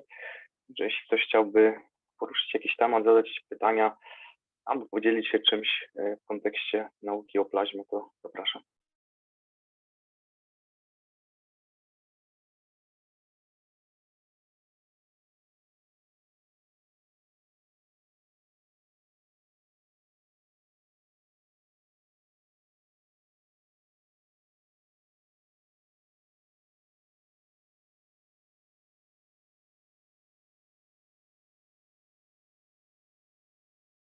Jeszcze tylko przerzucę parę osób na panelistę, ale śmiało proszę interreagować.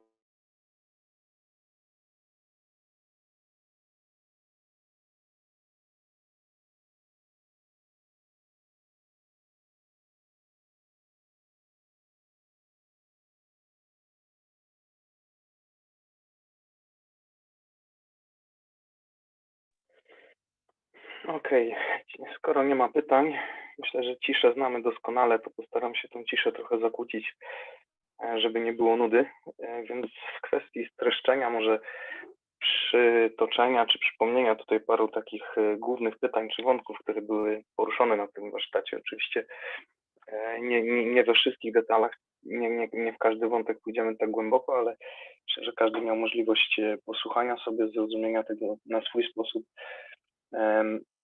i poukładania tego w głowie. Zresztą, tak jak dr Keshe mówi, ostatnie pytanie Azar, która pytała się, czy może dojść do jego poziomu oświecenia. Tam był cały ciąg pytań taki, który gdzieś tam kierował ją w tym kierunku zaspokojenia być może swojego ego, czy potrzeby dowiedzenia się, czy jest w stanie osiągnąć taką pozycję jak dr Keshe. Dr Keshe powiedział, że pewnie nie ma problemu w tych procentach, czy w czymkolwiek ona tam to przedstawiała.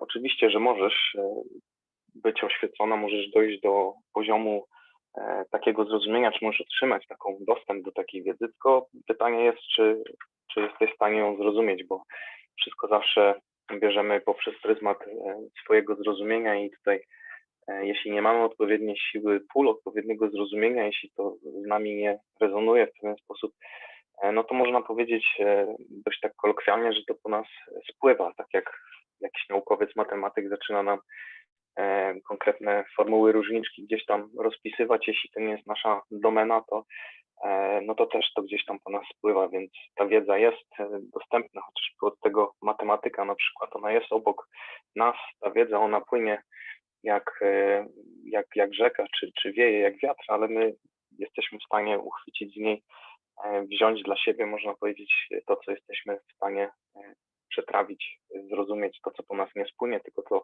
co w pewien sposób do nas wsiąknie. No i tutaj wracając do początku warsztatu, dr Keshe wrócił do tego porównania neutron, proton, elektron, to często nam się pojawia i mówi o tym, że podróż po wszechświecie kreacji jest właśnie byciem w takim stanie neutronu, neutralnym, nie reagującym ze środowiskiem, nie rozpakowującym się, po prostu samo można powiedzieć obojętnym z jednej strony, tak mówimy, przepraszam, tak określamy też neutron, że ma ładunek obojętny, no i właśnie taki on jest, można powiedzieć, w tej podróży, gdzie właśnie z tego tytułu, że nie ma dualności, nie zakorzenił się, można powiedzieć, w żadnej dualności egzystencji, jest tą pojedynczą jednostką, która w taki, można powiedzieć, obojętny sposób jest w stanie podróżować i potem w miejscu przeznaczenia rozpakować się właśnie na tą dualność egzystencji, czyli na proton i elektron. I tu w serii ostatnich warsztatów mamy na początku każdego, dr Keshe mówi, przedstawia, o jakiej emocji będzie mowa na tym warsztacie. I tutaj mówi o emocji wizji, widzenia, postrzegania, możemy sobie to różnie tłumaczyć i przedstawiając nam te emocje, myślę, że to są emocje, które gdzieś tam wykraczają poza kanon takich zdefiniowanych gdzieś tam z góry przez naukowców, to co my świadomie doświadczamy, powiedzmy jakiś strach, miłość i tak dalej. Tutaj mówimy o troszkę bardziej subtelnych emocjach, o emocjach, o aspektach, których nie definiowaliśmy jako emocje, bo brakowało nam do tego głębi zrozumienia, ale tu widzimy chociażby na przykładzie tego pytania o eutanazję, do czego zaraz dojdziemy, że chodzi o to, żebyśmy rozumieli emocje, czyli tą materię przejściową między fizycznością a tym, co nie fizyczne, między duszą fizyczności a duszą człowieka, żebyśmy zrozumieli tą formę komunikacji, tą siłę pól komunikacji, czyli te emocje, które są można powiedzieć, ta emocja, która dociera do obu tych stron, i strony fizycznej, i tej strony duszy, także nie skupiamy się na emocjach, które są przekaźnikiem, można powiedzieć, między naszą fizycznością a duszą fizyczności. Te emocje, które wcześniej kilka z nich wymieniłem, takie można powiedzieć tradycyjne, to co rozumiemy pod słowem emocja. To tutaj idziemy, można powiedzieć, poziom wyżej, czyli mówimy o tej emocji, o tej materii przejściowej, która zapewnia tą interakcję między obiema stronami, a tymi stronami jest właśnie dusza fizyczności i dusza człowieka. I tu w pewien sposób wracamy do tych podstaw definicji, podstawowych terminów w plazmie, czyli właśnie tej materii przejściowej, emocji i tych elementów duszy i fizyczności. No i potem zaczęło się pytanie o eutanazji. To wszystko tutaj fajnie w linii tego nauczania się pokrywa i Było pytanie o to, czy w dalszym ciągu, może zwłaszcza poprzez pryzmat przedstawienia tych jednostek wzmacniających, w których dr Keshe mówił, że jeśli decyzja duszy będzie, żeby doszło do separacji, żeby doszło do tego, co nazywamy do śmierci, to te jednostki też w pewien sposób są w stanie przyspieszyć ten proces, po to, żeby nie było na przykład cierpienia po drodze, czy różnych innych rzeczy. To mieliśmy zresztą ten temat bardzo mocno rozwinięty, jeśli chodzi o przekazywanie energii z duszy fizyczności do duszy człowieka, jako właśnie takie paliwo na drogę, można powiedzieć. I mieliśmy też poruszane te aspekty nagłej śmierci, a zaraz do tego dojdziemy. W każdym bądź razie, skoro mamy te jednostki wzmacniające i jednym z efektów może być właśnie przyspieszenie tego procesu separacji, przyspieszenie procesu śmierci, to jak się ma do tego eutanazja? Eutanazja, o której zawsze dr Keshe mówił o tym, że jest grzechem wszędzie we wszechświecie i że nie możemy jej traktować, używać tego jako drogi na skróty, bez dopełnienia w pewnym sensie cyklu, który tutaj mamy do dopełnienia, czyli całej tej energii, można powiedzieć, którą nasza dusza fizyczności zbiera i przekazuje duszy człowieka od początku, kiedy powstają, od początku, kiedy się rodzą. Ten proces tutaj trwa i ten proces przekazywania energii jest, można powiedzieć, nieustanny aż do momentu śmierci. To jest właśnie to paliwo, które dusza człowieka zabiera, wyciąga, można powiedzieć, z tego cyklu. Można też powiedzieć, skoro mówimy o transferze energii, można tutaj też pewnie dorzucić takie terminy jak informacja. Skoro informacja, no to jest to, można powiedzieć, taki plecak pełen książek, czy dysk twardy komputera, który też się w pewien sposób napełnia i coś stąd zabieramy ze sobą na dalszą podróż. I być może to wytłumaczeniem tego wszystkiego jest to, co dr Keshe mówił w odpowiedzi na pytanie o Słońce. Się pytał, czy skoro powstajemy ze Słońca, czy wracamy do Słońca. Dr Keshe mówił o tym, że no nie zupełnie, bo powstajemy ze Słońca po to, żeby w kolejnym cyklu móc stać się zalążkiem gwiazdy, Słońca i dorosnąć, można powiedzieć, w sile do tego Słońca, które nas wykreowało, po to, żebyśmy mogli sami dalej kreować. Więc w tym sensie Ziemia, która jest nazywana przez doktora Keszego żłobkiem tutaj dla duszy, tutaj mieliśmy też powrót do procesu poczęcia, zawiązania się fizyczności, gdzie klatka tej fizyczności z sercem w roli głównej, można powiedzieć, bo serce powoduje, że płynie prąd w tej klatce.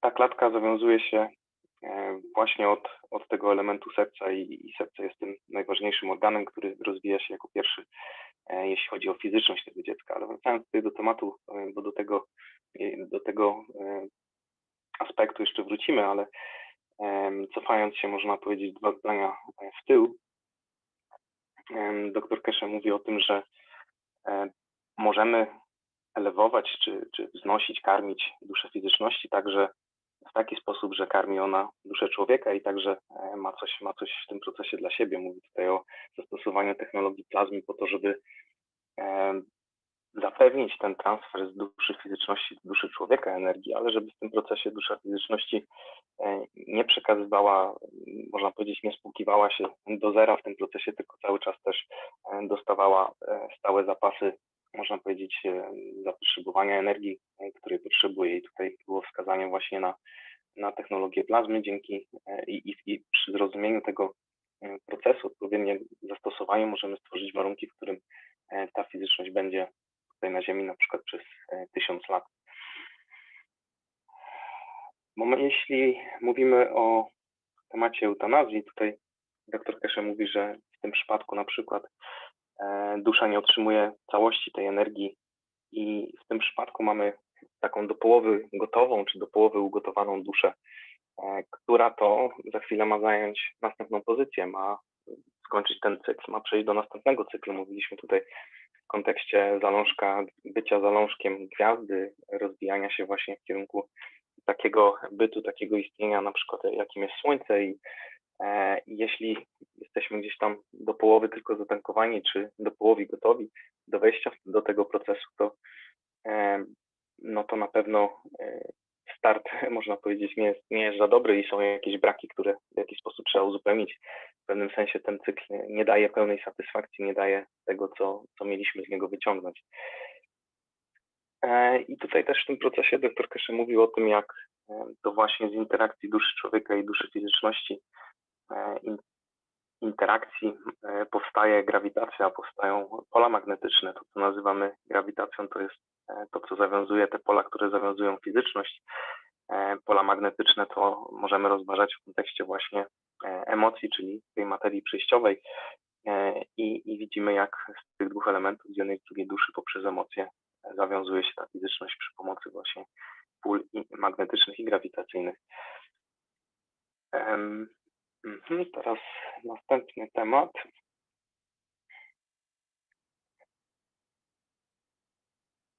Tutaj jeszcze dr Keshe wspomniał o tym, dlaczego nauczamy w Plazmie i o fizyczności, i o duszy w tym samym czasie. Właśnie dlatego tu cofnął się do wytłumaczenia samego procesu poczęcia, że to właśnie fizyczność, która zawiązuje się w łonie matki z dwóch komórek rodziców, ona tworzy tą klatkę, tworzy miejsce, w której później jest w stanie ugościć, czy ten dom, można powiedzieć, w którym jest w stanie później ugościć duszę i właśnie poprzez rolę tutaj bicia serca, poprzez utrzymywanie pompowania cały czas krążenia krwi i w ten sposób jest w stanie tą duszę w sobie trzymać, że jest ona, można powiedzieć, zakotwiczona w tej fizyczności.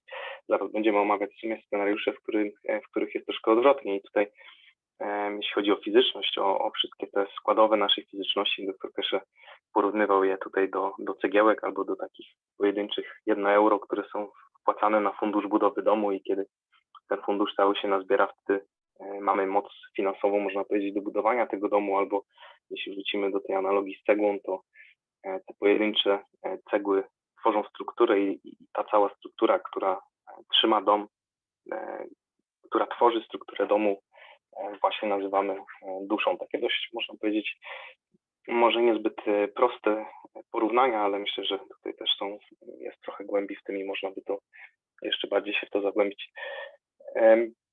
Wróciliśmy też do podstaw zrozumienia naszej egzystencji tutaj, czyli procesu odżywiania się. Dr Keshe przypomina nam, że fizyczność pochłania tylko 20% energii tych fizycznych pokarmów, które przerabiamy, czyli całego tego zabijania i konsumpcji aminokwasów w formie roślinnej czy zwierzęcej. A pozostałe 80% to jest to, co obserwujemy ze środowiska i tutaj dr Keshe wymieniał źródła, z których się karmimy, jeśli chodzi właśnie o to subtelne odżywianie, o to niefizyczne i mówi po kolei o interakcji i karmieniu się polami ziemi. Mówił o tym, że też także karmimy się tą interakcją ziemi i słońca, czyli tą kreacją aminokwasu, też tego niefizycznego, a także tych iskier, które w tej kreacji gdzieś tam się pojawiają, które widzimy jako właśnie promienie słońca na przykład. Karmimy się także promieniami samego słońca, to co z niego do nas dociera i także to, co dociera do nas z całego wszechświata. Także tu widzimy te wszystkie stopnie czy poziomy kreacji, że wszystko, co po kolei nas kreowało, czy kreowało elementy, do których jesteśmy przywiązani, tak jak jesteśmy tutaj częścią Ziemi, no to te wszystkie obiekty, elementy, byty, można powiedzieć, w tej linii kreacji, w której wszystko powoli się kreowało, ta linia komunikacji cały czas ze wszystkim pozostaje i cały czas jest ta interakcja i karmienie się, dlatego też tutaj możemy chociażby doszukiwać się tego, co mówimy o linii kreatora, o tym, że nasza dusza zawsze jest połączona, jest w komunikacji, właśnie w linii komunikacji z kreatorem. No i później mieliśmy kolejne pytanie, tu było zapytanie o fenomen ducha, widzenia duchów, o co tutaj chodzi, jak możemy to tłumaczyć w kontekście technologii plazmy. Dr Keshe mówi o tym, że to jest ten aspekt duszy fizyczności, który widzimy jako ducha w momencie, kiedy odseparowała się ta dusza fizyczności od duszy człowieka. I ta dusza człowieka w pewien sposób odeszła, no bo klatka fizyczności, to bicie serca i cyrkulacja krwi, która tworzy, można powiedzieć, tą klatkę, tego nie ma w momencie śmierci, kiedy ta cyrkulacja zanika, wtedy ta dusza jest wolna, żeby przesunąć się w inną pozycję. Ale w przypadku, kiedy mówimy właśnie tutaj o tym, co potocznie nazywamy duchami, to mówimy o sytuacji, w której obie dusze, i dusza fizyczności, i dusza człowieka dalej mają połączenie, dalej są ze sobą połączone, mają tą linię komunikacji, czyli nie rozpatrujemy tutaj tego scenariusza, gdzie dusza fizyczności oddała już wszystko duszy człowieka. W związku z tym, można powiedzieć, ten element gdzieś tam się zapakowuje, zanika. Mówimy tutaj o sytuacji, gdzie ta dusza fizyczności jeszcze coś tam w tych swoich reklamówkach, czy plecaku, czy kanistrze, można powiedzieć, skoro mówiliśmy o tankowaniu, w dalszym ciągu posiada, więc skoro posiada energię, jest bytem, który jest w stanie się komunikować właśnie też ze swoją drugą połową, czyli z duszą człowieka, więc ta dusza fizyczności w dalszym ciągu istnieje, ale też może transferować swoje pola, tak jak to działo się w fizyczności, transferowała, tankowała cały czas tą duszę człowieka, przekazywała to, co ma do niej. Tak, tutaj też nawet w takim scenariuszu, kiedy dochodzi do takiej gwałtownej separacji, do gwałtownej śmierci, kiedy nie było tego pełnego przekazania energii z jednej do drugiej, ten proces dalej może się odbywać, bo są oba te byty, można powiedzieć, obie dusze są w linii komunikacji ze sobą. Było też pytanie o bycie w dwóch miejscach jednocześnie. Tutaj doktor Gatula się pytał, doktor Keshe mówił o tym, że fizycznie nie jesteśmy w stanie być w dwóch miejscach w tym samym czasie, ale jeśli bierzemy pod uwagę właśnie te dwa wymiary życia na poziomie fizyczności albo znaczy fizyczności i duszy, czyli te dwa równoległe wymiary egzystencji, które zawsze omawiamy w kontekście nas samych, to możemy właśnie rozpatrywać jako właśnie, jeśli spojrzymy z tego punktu widzenia, możemy to rozpatrywać jako bycie właśnie, egzystowanie w dwóch różnych miejscach, czyli w dwóch różnych wymiarach, można powiedzieć, tych realiach fizyczności i tych realiach, gdzie dusza żyje i komunikuje się z innymi duszami.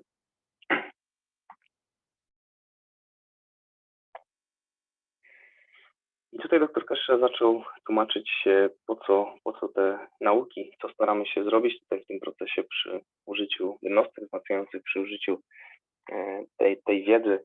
Staramy się osiągnąć punkt, w którym omijamy nasz fizyczny mózg, jeśli chodzi o komunikację duszy fizyczności z duszą człowieka, po to, by komunikowały się jedną emocją. I to jest powrót do tego, co mówiliśmy sobie na początku wykładu, że te emocje w ostatnich wykładach są nam przedstawiane i to są właśnie te uniwersalne emocje na poziomie komunikacji właśnie duszy fizyczności i duszy człowieka.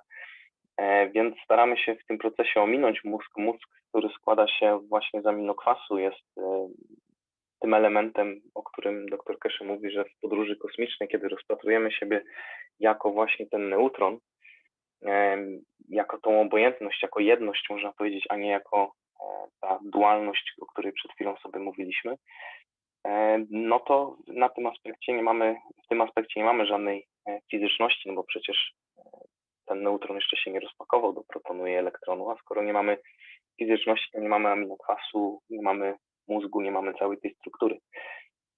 Więc jest to w pewnym sensie przygotowanie do tych kroków, które gdzieś tam staramy się podejmować, czy staramy się zwiększać swoje zrozumienie, żeby do nich dojść.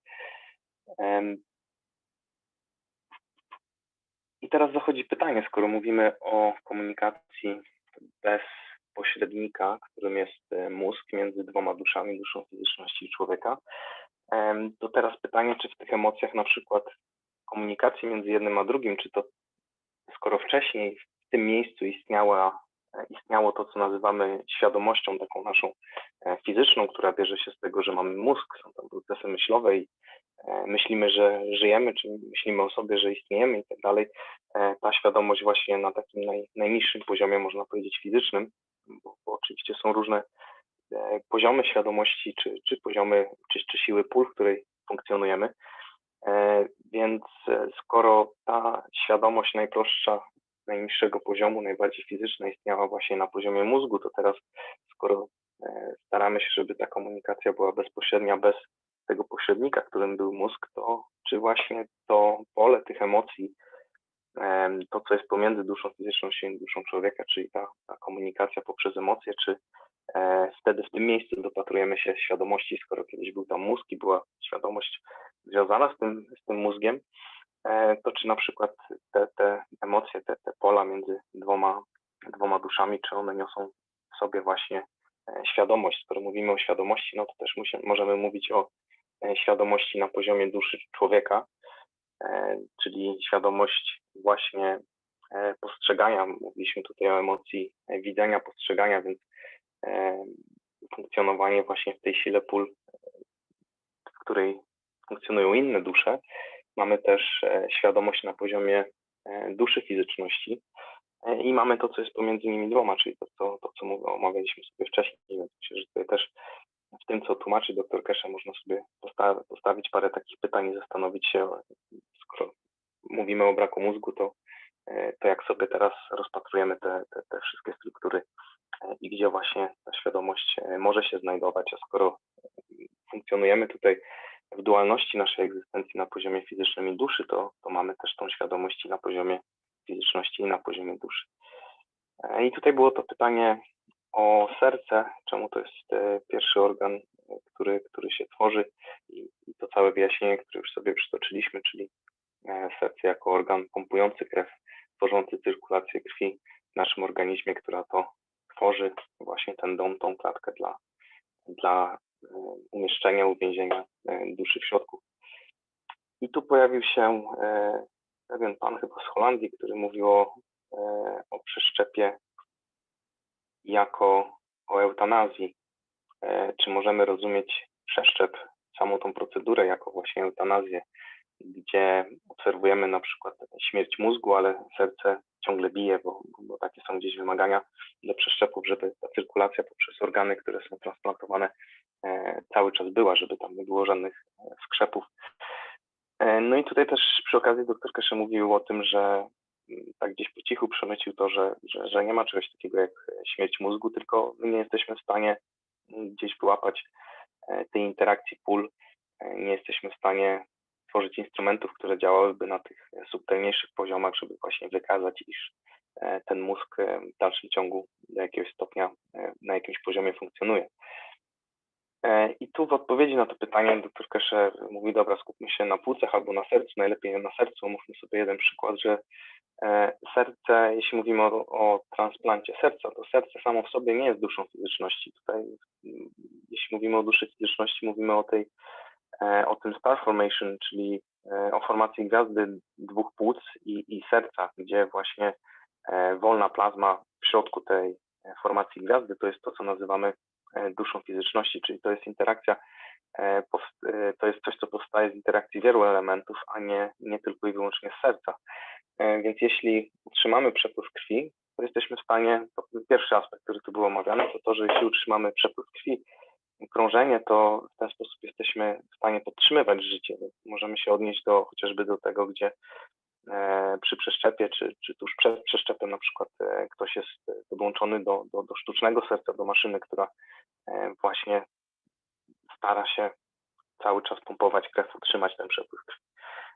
Kolejny aspekt, który był tutaj poruszany, to to, że po przeszczepie serce nie pompuje takiej samej siły pól, jak to serce, które zastąpiło, czyli tak jak każdy z nas ma swoje unikalne odciski palców, tak serce każdego z nas będzie pompowało i dostarczało, wtłaczało w ten system odpowiednią dla nas siłę pól, dla tego systemu, który gdzieś po części też serce brało udział w kreacji tego systemu, więc jest dla niego, można powiedzieć, takim jednym z głównych procesorów,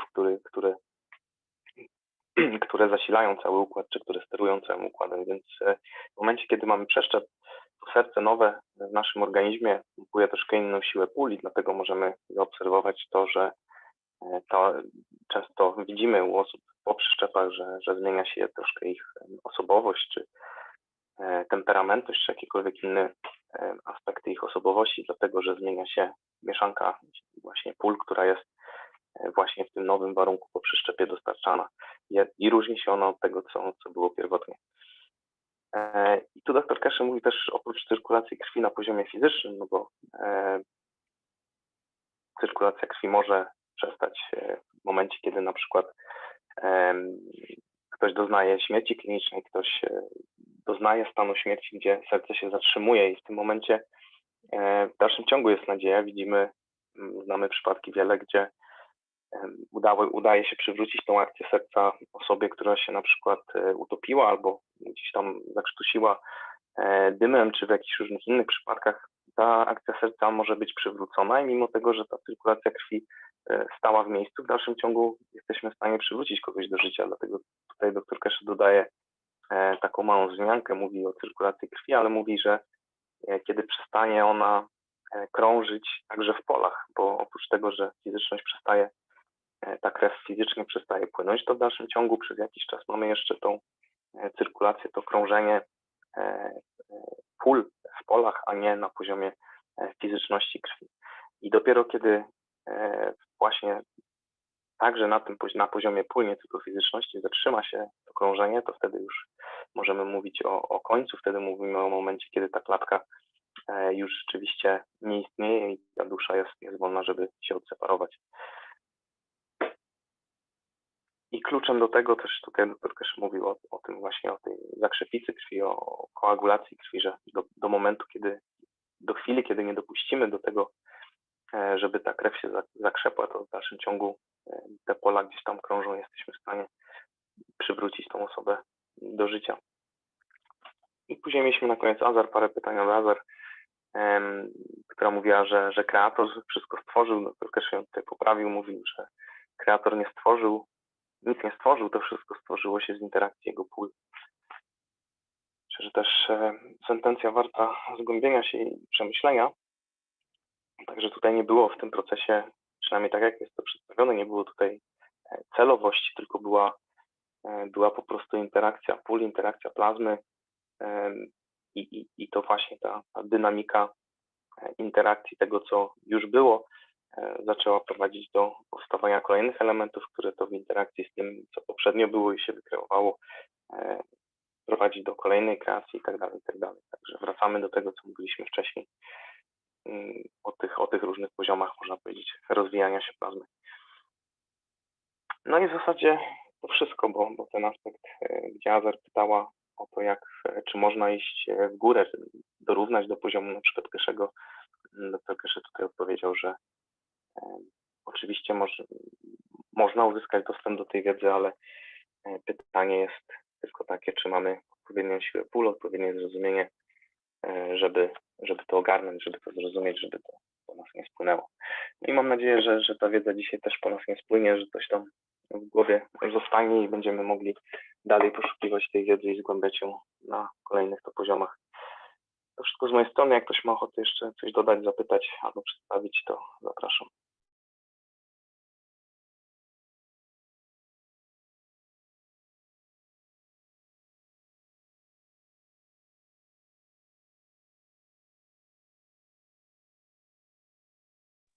W takim razie spokojnej nocy życzę i do zobaczenia w niedzielę.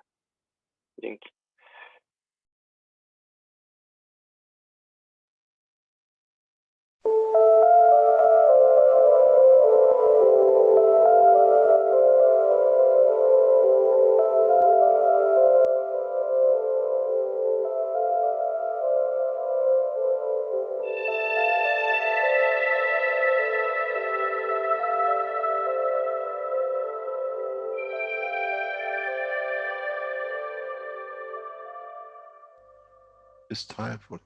Nadszedł czas zmiany, przejścia do prawdziwego działania wszechświata.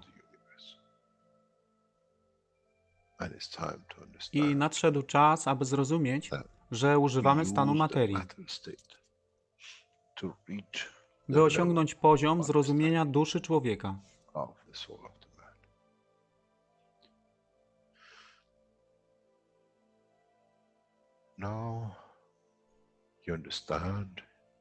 Teraz rozumiesz, być może, dlaczego Kreator wysłał swoich posłańców w imię tego, co miałeś. To oni przynoszą uszy, aby można było ich użyć, gdy nadejdzie czas Mesjasza. Mogę nauczyć duszę i przesłanie. Nie by się przeciwstawiać, ale poprzez ich zrozumienie, przez tych, którzy stali się Mesjaszami, aby dawać ze swoich dusz, aby ich elewować. Zadanie stało się łatwe. Szkoła jest tutaj i uczniowie są tutaj w oddaniu. Wtedy nie będzie żadnej walki między tym, co nazywają muzułmanami, a chrześcijanami. Baranek i lew będą jeść i spać w tym samym gnieździe. Chrześcijanie i muzułmanie będą spać i modlić się w meczecie, w tym samym kościele, w imię ich dusz, nie w imię religii, które są używane do tworzenia tak wielu konfliktów, dla korzyści tych, którzy byli hiperaktywnymi dziećmi. Nadszedł czas, czas zmian jest tutaj. I jak powiedziałem, moje życzenie jest moim rozkazem. Jeśli pragniesz ujrzeć pokój, droga pokoju jest wyłożona bardzo wyraźnie. To dusza świadomości zbiorowej. Poprzez dawanie stworzy tą pozycję zmiany. Nic innego. W duszy człowieka nie ma długopisu. Jestem pewien, że po wejściu do społeczności uniwersalnej nigdy nie zobaczysz niczego zapisanego, ale równowagę pól duszy egzystencji.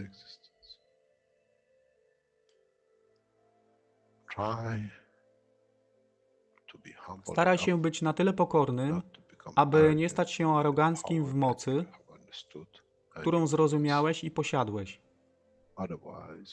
Inaczej wpadniesz w tą samą ścieżkę kościoła i meczetu.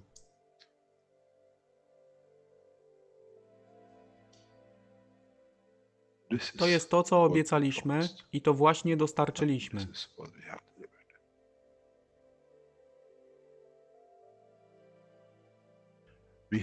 Musimy zrozumieć działanie duszy i musimy zrozumieć, że dusza człowieka jest gwiazdą w kosmosie wszechświata. Jeśli porównamy duszę człowieka i tak wielu nas, 7 miliardów w jednym zbiorze, Ziemia jest jak galaktyka z tak wieloma gwiazdami. Kiedy patrzymy w głąb wszechświata, widzimy galaktyki z setkami milionów gwiazd. Podobnie jest z planetą Ziemią. Niesie 7 miliardów pięknych gwiazd, które są duszą człowieka. Niesie z sobą duszę tak wielu trylionów zwierząt, roślin i wszystkiego innego. Jeśli więc patrzą ci, którzy nie widzą fizyczności Ziemi i jej zawartości, co widzą? Widzą galaktykę z wielką ilością pięknych, świecących świateł. Każda według swojej siły. Każda zgodnie ze swoją pozycją.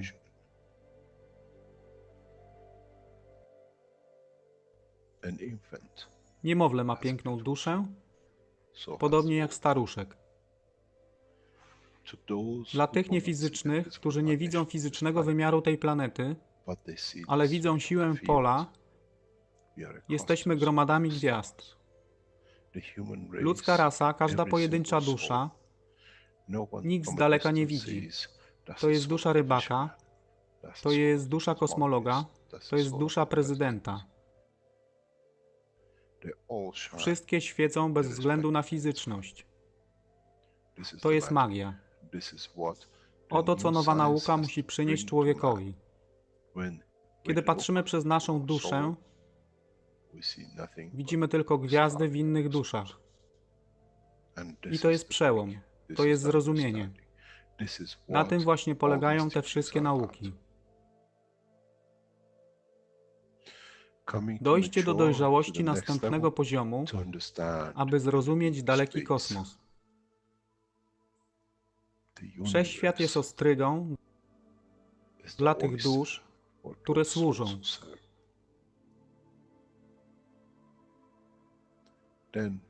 Wtedy człowiek jest gotowy do wejścia w kosmos. Wtedy człowiek jest gotowy, aby stać się częścią uniwersalnej społeczności, która została obiecana. Nigdy nie obiecywałem wam nieba. Zawsze obiecywałem wam elewację człowieka, aby przyłączył się do rodziny. A teraz macie klucz. To wy musicie otworzyć drzwi, aby zrozumieć, że mogę elewować duszę tych ludzi lub milionów innych dusz, że fizyczne życie na tej planecie zmieni się.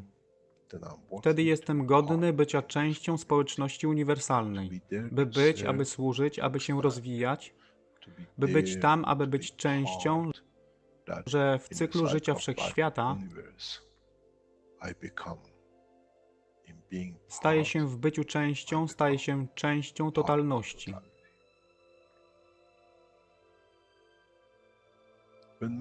Kiedy człowiek osiągnie ten punkt, pojawi się nowy wymiar w sile duszy człowieka, który jest poza wyobrażeniem zrozumienia życia fizycznego. To jest brama do otwarcia nowego życia w nowym wymiarze, co jest poza wyobrażeniem tego, co mogliście nazwać nowym początkiem, nowym cyklem, gdzie ten cykl niesie ze sobą źródło stworzenia życia we wszechświecie i unikosie.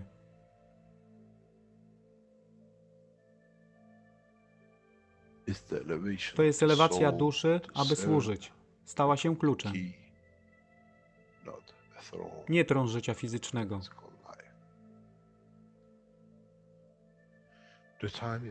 Czas jest odpowiedni, nadszedł czas, aby człowiek przeszedł przez ten proces.